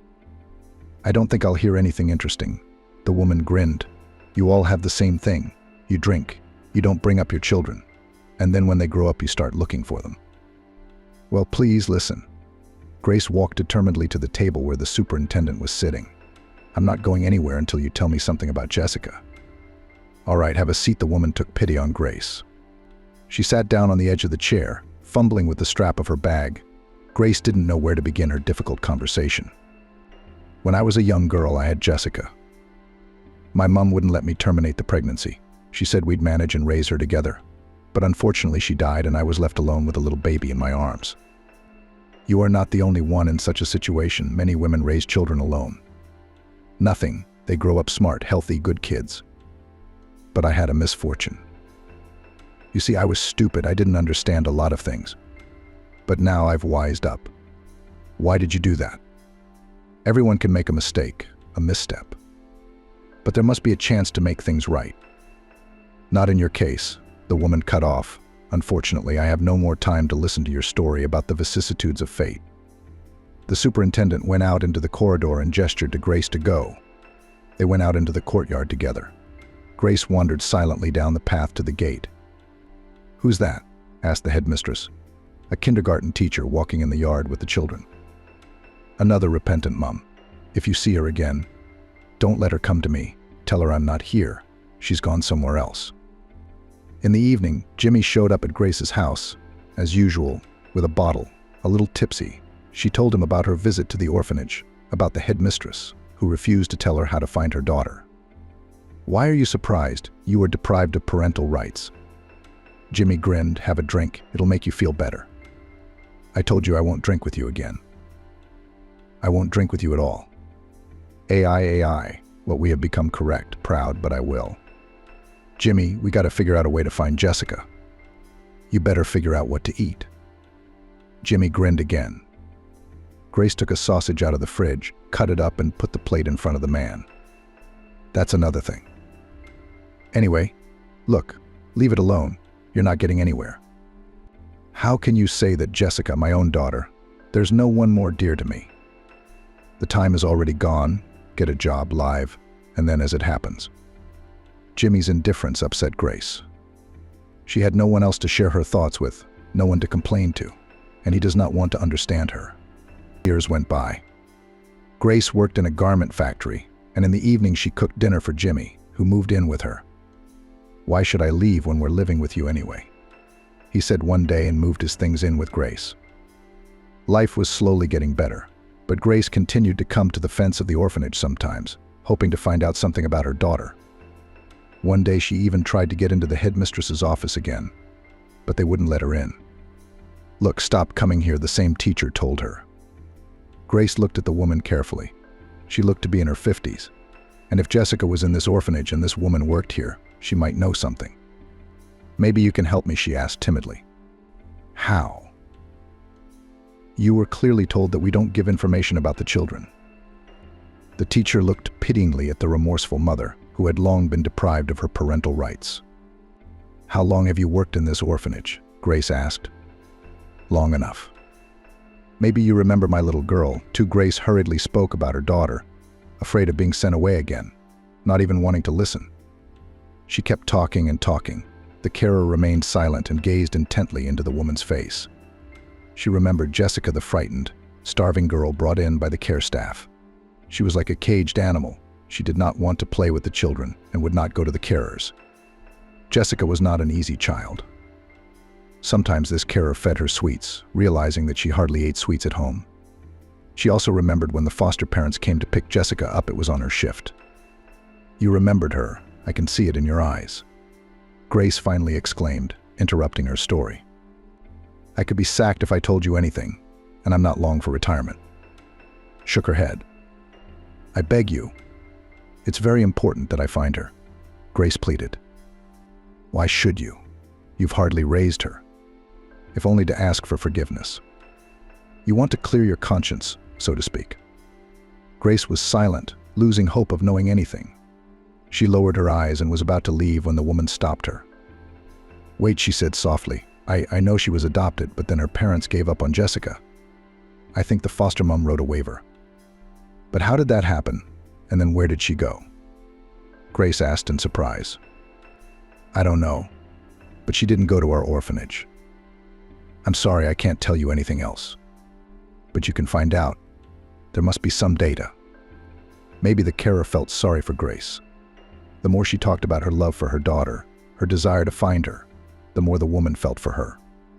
All right, I'll try to help you, but please don't come here again. I'll see you in 2 days after my shift is over. And where? Tell me where. I'll be there, Grace assured her, happy that she was on the right track and would be able to find her daughter with the help of this old educator. Come to the shop across the street and I'll come too, if I have anything to tell you. A hopeful Grace hurried home to tell Jimmy everything. As she climbed the stairs to her flat, she bumped into her neighbor, Mrs. Trinity. "Why are you so cheerful, Grace?" she asked. Noticing the woman's good mood, "Your Jimmy, he's on the horn again. When are you going to stop him drinking bitter?" "How can you stop him, Mrs. Trinity? He's a grown man. He's got his own head on his shoulders. And anyway, you live together. You've got to influence him.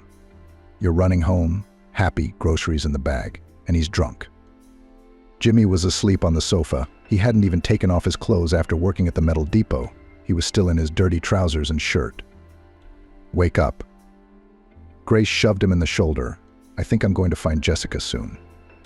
The man opened his eyes with difficulty and sat up on the couch, looking at his roommate with an uncomprehending stare. "I'm not bored yet," he said, and went into the kitchen. Grace followed him. She happily told him that in 2 days she was going to meet the orphanage teacher, who promised to find out about Jessica, but Jimmy didn't care. "You'd better get something to eat," he told Grace. The woman went about preparing dinner. She had been thinking about not going crazy for the past 2 days, and the hours seemed to drag by very slowly. The waiting was languid. On the appointed day she arrived even earlier. She was impatiently waiting for the teacher from the orphanage, and she was still not there. Didn't manage to find out what's wrong with Jessica, Grace thought worriedly. When the woman appeared, she rushed towards her. "Did you find out anything?" Grace asked. "Not much," she replied. "Tell me something." Grace looked at the woman with a pleading look. "I found out where her foster parents took her. Their address is here." She handed Grace a piece of paper. "But like I said, they gave up on the girl afterwards, but they might know something about her fate." "Is that all?" "Yes, unfortunately," the carer nodded her head. "I'm sorry. I have to go now." She walked briskly down the street, and Grace watched her. She had expected to hear more, but all she had in her hand was a piece of paper with the address of the foster parents. If they'd given up on her daughter, how could they possibly know her fate? But Grace decided she would go all the way in her search. The next day, she packed a traveling bag.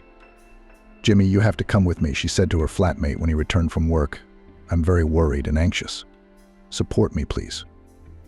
"It's pointless," Jimmy objected. "Just think, where are we going to go?" "We'll go to this address and ask these people where my daughter's gone." "You really think they're going to talk to you?" "I don't believe in miracles." "Jimmy, let's go there. I'm too scared to go alone," Grace kept asking him. And yet the man agreed. It was decided that tomorrow they would buy train tickets and set off. Grace couldn't sleep all night waiting for the blossom to bloom outside her window. She could hear her flatmate snoring next to her, counting the hours until dawn. Jessica was going to drive to Alex's house. His birthday was coming up, and they wanted to celebrate it together. The girl hurried to the train. She had called Alex the day before, and he promised to meet her when she arrived. Jessica wanted to refuse, saying, "I'm not a little girl, I'll get there. You don't need to take the bus to our village." He said to Jessica on the phone, "I'll come and pick you up by car straight from the train." They hadn't seen each other for a long time, but they often called each other. Lately, the girl thought more and more about the words Alex had said to her the last time they met. It was hard to live without relatives. Alex was the closest and dearest person to her heart. He knew her character better than anyone else. With him, she could share her problems. And although in the hospital, where Jessica worked, there were colleagues, even good mates, the girl still felt loneliness. And with Alex, she felt good, as if he were family. Jessica entered the compartment. "Hello," she said, seeing a man and a woman already sitting there. "Hello, we'll be traveling companions." As it happens, the woman smiled. "It works out that way," Jessica replied. "Oh. With such a traveling companion, it's a sin not to have a drink," the man said with a wink of his eye. "Stop it. You woe is me," the woman said and introduced herself. "I'm Grace, and this is my common-law husband, Jimmy." "My name is Jessica," the girl said, and Grace's heart sank. Wow, just like my daughter, she thought. "Well, make yourself comfortable, we'll be on our way soon," the woman said to Grace. "Grace, come on, let's go to the restaurant, my throat's burning." Jimmy begged. "I can't afford to go out to restaurants. I'm rich." "Well, I'll find some." Jimmy reached into his shirt pocket and pulled out some notes. "Let's go." "No, I'm telling you," Grace said. The man just waved his hand and said that he'd sit in the restaurant car without her, and he'd find someone to talk to. When Jimmy closed the compartment door behind him, Grace watched the girl with interest. The attendant had brought the linen, and Jessica was making the bed. It's evening, it's all night, and in the morning she'll be cuddling Alex. "I'm going to get some tea, can I get you some?" she said to Grace. "Yes, thank you." Her traveling companion agreed. "I've got a little something for tea, too." She took out a large bag of cakes, biscuits, and some sweets. What a nice girl, and she's my daughter's age, Grace thought. Her spirits were high. As she got on the train, she believed she would find the people who had been her Jessica's foster parents for a while. She would find a way to get them talking. There was no way they would know nothing about a girl who had been given the hope of a family and then abandoned. Eat, don't be shy." Grace moved the cakes closer to Jessica. "The cakes are homemade, and the biscuits are store-bought. Not bad either." The girl sipped her tea and took a cake. "Smells good. I baked fresh ones this morning. I can't bake pies at all." Jessica took a bite. "Life teaches you everything. When I was your age, I didn't know how to do a lot of things either." "I was stupid," Grace said. "What do you do, Jessica?" "I'm a nurse in a hospital." "It's a good profession. You help people. Good for you." "Let me guess what you do. I think you work as a shop assistant, right?" "No," laughed the woman. "I am a seamstress. I work in a factory. I sew different clothes. I made this dress myself. It's beautiful." "Are your parents medics too?" Grace liked talking to this pretty girl. She reminded her of herself when she was younger.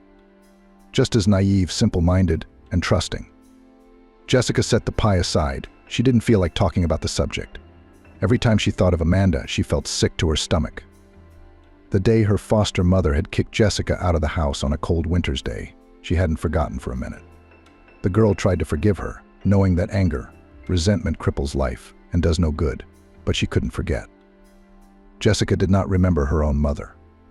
All her life she thought that if she ended up in an orphanage, and then in a foster home, and then again in an orphanage, then she didn't need her. "You're sad." Grace noticed that Jessica had become sad. "Did I ask you something wrong, Jessica?" "It's nothing. I just don't want to think about my parents. My mother was very cruel to me when I was a teenager. She kicked me out of the house in the cold because I cut her dress. And I just wanted a new outfit. You poor thing." "So where were you?" "Well, first I was in the neighborhood. Then a school friend's mother took me in, but they took me to an orphanage." I'm sorry, Grace thought that her daughter was brought up in an orphanage, and she was also abandoned by foster parents. How many coincidences in their fates. "I think it's time to go to bed," Jessica said. "Yeah, sure, let's get some rest." Grace agreed. "Where's your Jimmy?" "Who knows? Jimmy likes to drink. He's probably found some drinking buddies. He'll be here. Grace lay back under the duvet and closed her eyes. Her little daughter came to mind. I wonder what she's like now. "Jessica, have you forgiven your mother?" Grace suddenly asked. "No, I will never forgive her. She made my life very hard," Jessica replied. "Good night." She switched off the light and went to sleep, disturbed by the unpleasant memories. Grace could not sleep. Jessica's words had touched her. Now she was afraid that her daughter would not be able to forgive her poor and dissolute mother. She did not want that. Grace kept thinking, if she could find her Jessica, she would try to find the right words to explain to her that life was not always good. She would beg her daughter to forgive her, even if it was on her knees. Jessica slept. Grace also fell asleep. And in the morning she suddenly felt someone's hand on her body under the blanket. She opened her eyes and saw a drunken Jimmy in front of her. Jessica wanted to scream loudly, to call for help, but the man clamped his strong palm over her mouth. "Hush. Why are you so stubborn?" he whispered. breathing into Jessica's face. "You're going to love it. Come on, be pliable, baby."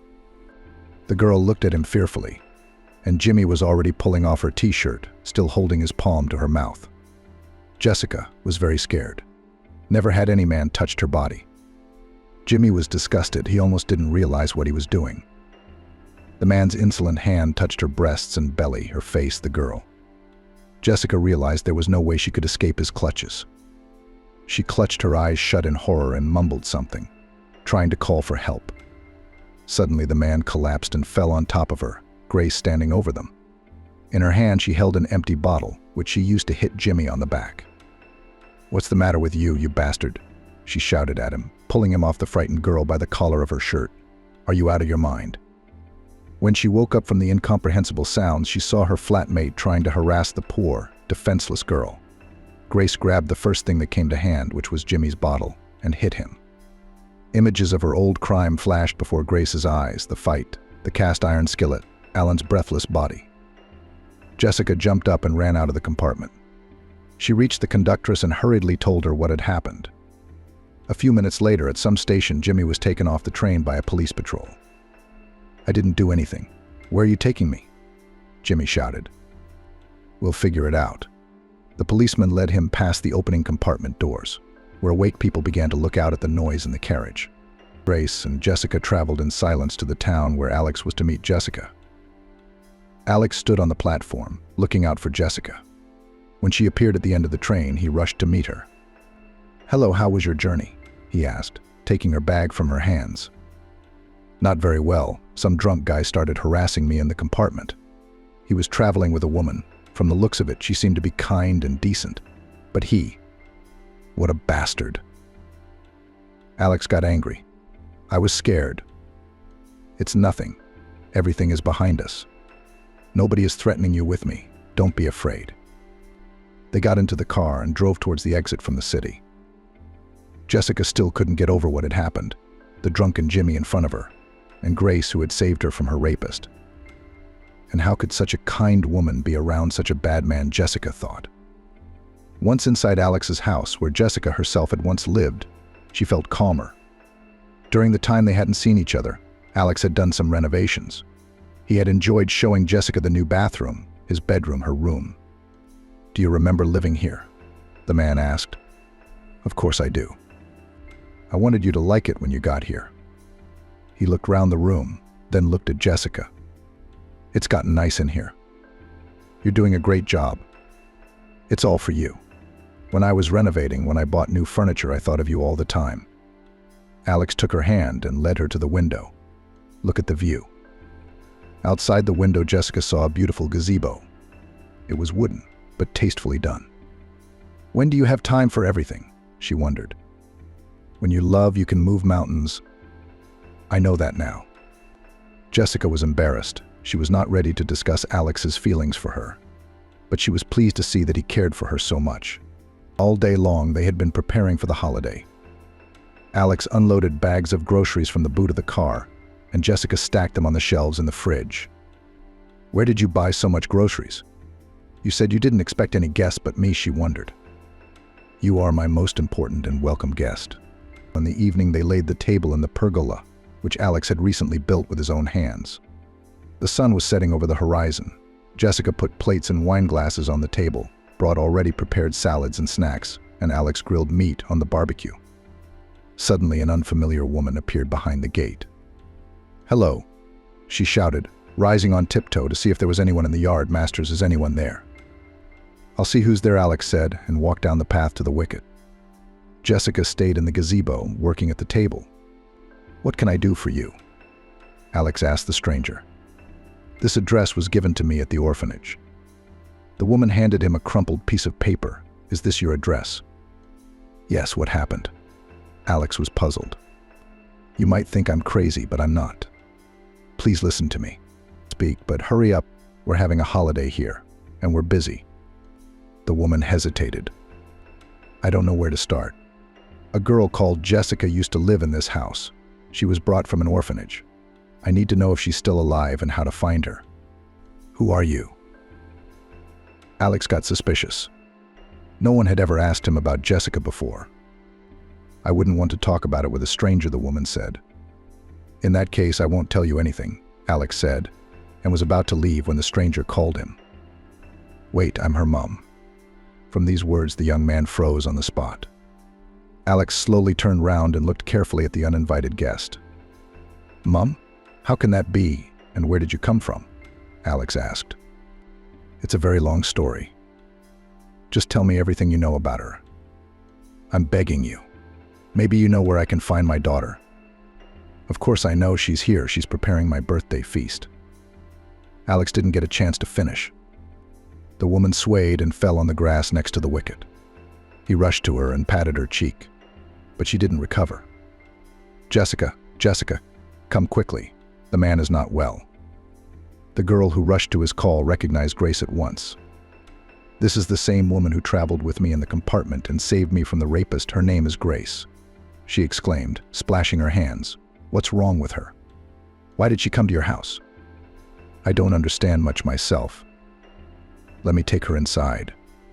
The man picked Grace up in his arms and carried her down the path. He and Jessica laid her down in the very room that Alex had prepared for the girl. Jessica, this woman said she was looking for you. She's your mom. Alex said a little audibly and looked at the girl. What are you saying? It just can't be. It's just a fellow traveler from the train. I'm telling you, we traveled together in the same compartment. She used to buy me cakes and my mom left me a long time ago when I was little. I know, but she said so. Do we have any reason not to believe her? Jessica Grace moaned as she opened her eyes. I found you, my girl. Jessica ran out of the house. She ran to the gazebo and cried to her heart's content. The girl could not even imagine that one day her own mother would find her daughter. Don't cry, sweetie. Alex silently approached her and hugged her by the shoulders while she sobbed on his chest. Let's hear what she has to say. That Grace has already come round. I don't know if I want to talk to her. Jessica cried on Alex's shoulder. Why is she here? What does she want from me? Hear me out. Jessica. Rie. Alex and Jessica heard Grace's voice and turned round. The woman stood in front of them with a pale, worried face. They were in for a difficult conversation this evening. Grace started at the beginning, from the moment she met and confided in the married man. It was well past midnight, and Alex and Jessica listened to Grace attentively. It was a confession of a woman who had time to rethink her life. You see, when I was left alone with you in my arms and without my mom, I just lost my life reference point. I'm not asking you to feel sorry for me. I don't deserve it. I just want you to understand. I've always loved you, and I'm sorry for hurting you. Grace ended her long story with these words. Alex's roast had long since cooled down, but no one touched the food. Jessica, my darling, you must believe Grace, it's your mother. She gave birth to you, Alex finally said, and also in life everything happens the way it's supposed to. If you hadn't had so much trouble in life, if Grace hadn't had so many tragic things happen to you, we never would have met. Yes, Alex, you're right. You're the best thing that ever happened in my life, Jessica answered him. But I don't think I can forgive you, Grace. There was no way she could call that woman Mom. She just looked at her and tried to find a resemblance. She thought about how she'd suffered when her foster mom bullied her, hurt her, and didn't give her the love she needed. I guess I should go, Grace said sadly and stood up from the table. Thank you for the tea and listening. No, we won't let you go. Where are you going at night? Alex stopped her. I'll get to the railway station, and then I'll get on the train and go home, said the woman. If you're going to spend the night at our place, it's out of the question. Alex looked at Jessica, but she didn't even look at her own mother. Come on. He led the woman into the bedroom and suggested that she shouldn't be shy. We keep things simple. Use everything you need, towels in the bathroom, on the bed, clean linen. She looked at the young man gratefully. He was trustworthy, kind, honest, and he also didn't drive Grace away, who didn't really expect to understand. Thank you, you're a very nice man, she told him, looking him in the eye. It's just that I love Jessica very much and I don't want her to make any mistakes that she might regret. And you get some rest, the man said. It's not for nothing that the old people used to say that the morning is wiser than the evening. He closed the door, leaving Grace alone. Jessica was sitting in the gazebo, pensive, sad. I'm sorry that Grace ruined your holiday, the girl said quietly. Alex sat down next to her and hugged her. He felt Jessica's pain as if with his heart. It wasn't easy for her. At the age of 25, she saw her mother for the first time, who made a mistake and lost her little daughter. They sat in silence, and then Alex suddenly said, "You know, that woman didn't ruin my birthday at all." He smiled, and in his eyes there were cheerful lights, the same ones that were in his eyes in his childhood, when they were sitting on the lake and frying sausages on the fire. "What do you mean?" "That her coming into our lives is a good sign." "Why?" "Because now you're going to have someone close to you in this world. Hadn't you thought of that?" he asked, looking into the girl's eyes. "No, I didn't. You see, after my dad died, I thought a lot about the fact that we should cherish those who are close to us." "Your dad was a wonderful man, Alex." Jessica shook her hands. "So are you. Give your mom a chance to show what kind of person she is." Alex held Jessica's hand, trying to convince her of the rightness of his opinion. Jessica thought about it.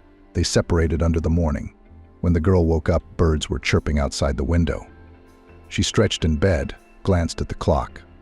At this hour, it was long past time to get up. She got out of bed, threw on a dressing gown, tying the belt around her waist. "Alex, where are you?" she called out. Coming out of the room, Jessica smelled a very pleasant odor. It was coming from the large kitchen.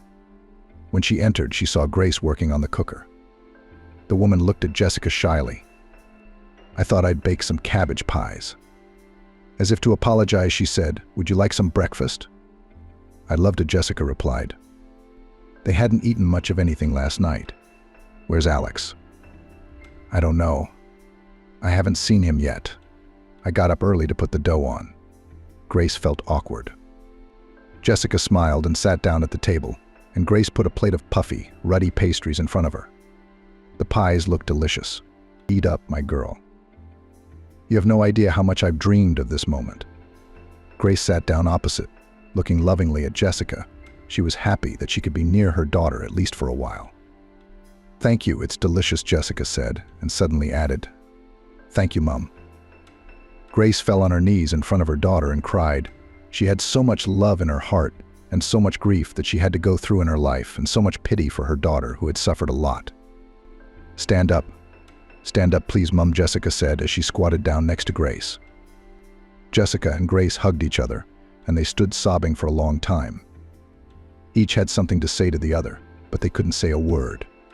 Tears squeezed their throats, obscuring their eyes. "What's going on here?" They suddenly heard Alex's voice. Grace and Jessica looked at him, but he went into the kitchen as if nothing had happened and put a large cake on the table. "It's for your tea. I see that you have found a common language, and I'm very glad," said the young man. "And this is for you, sweetheart." Alex handed Jessica a huge bouquet of flowers. They were luxurious white roses in a beautiful package. And here he opened the box, which contained a beautiful golden ring. "I want to declare my love to you again. Become my wife." Jessica looked at the jewelry in the velvet box in surprise. No one had ever given her such expensive things, and Alex waited for her answer.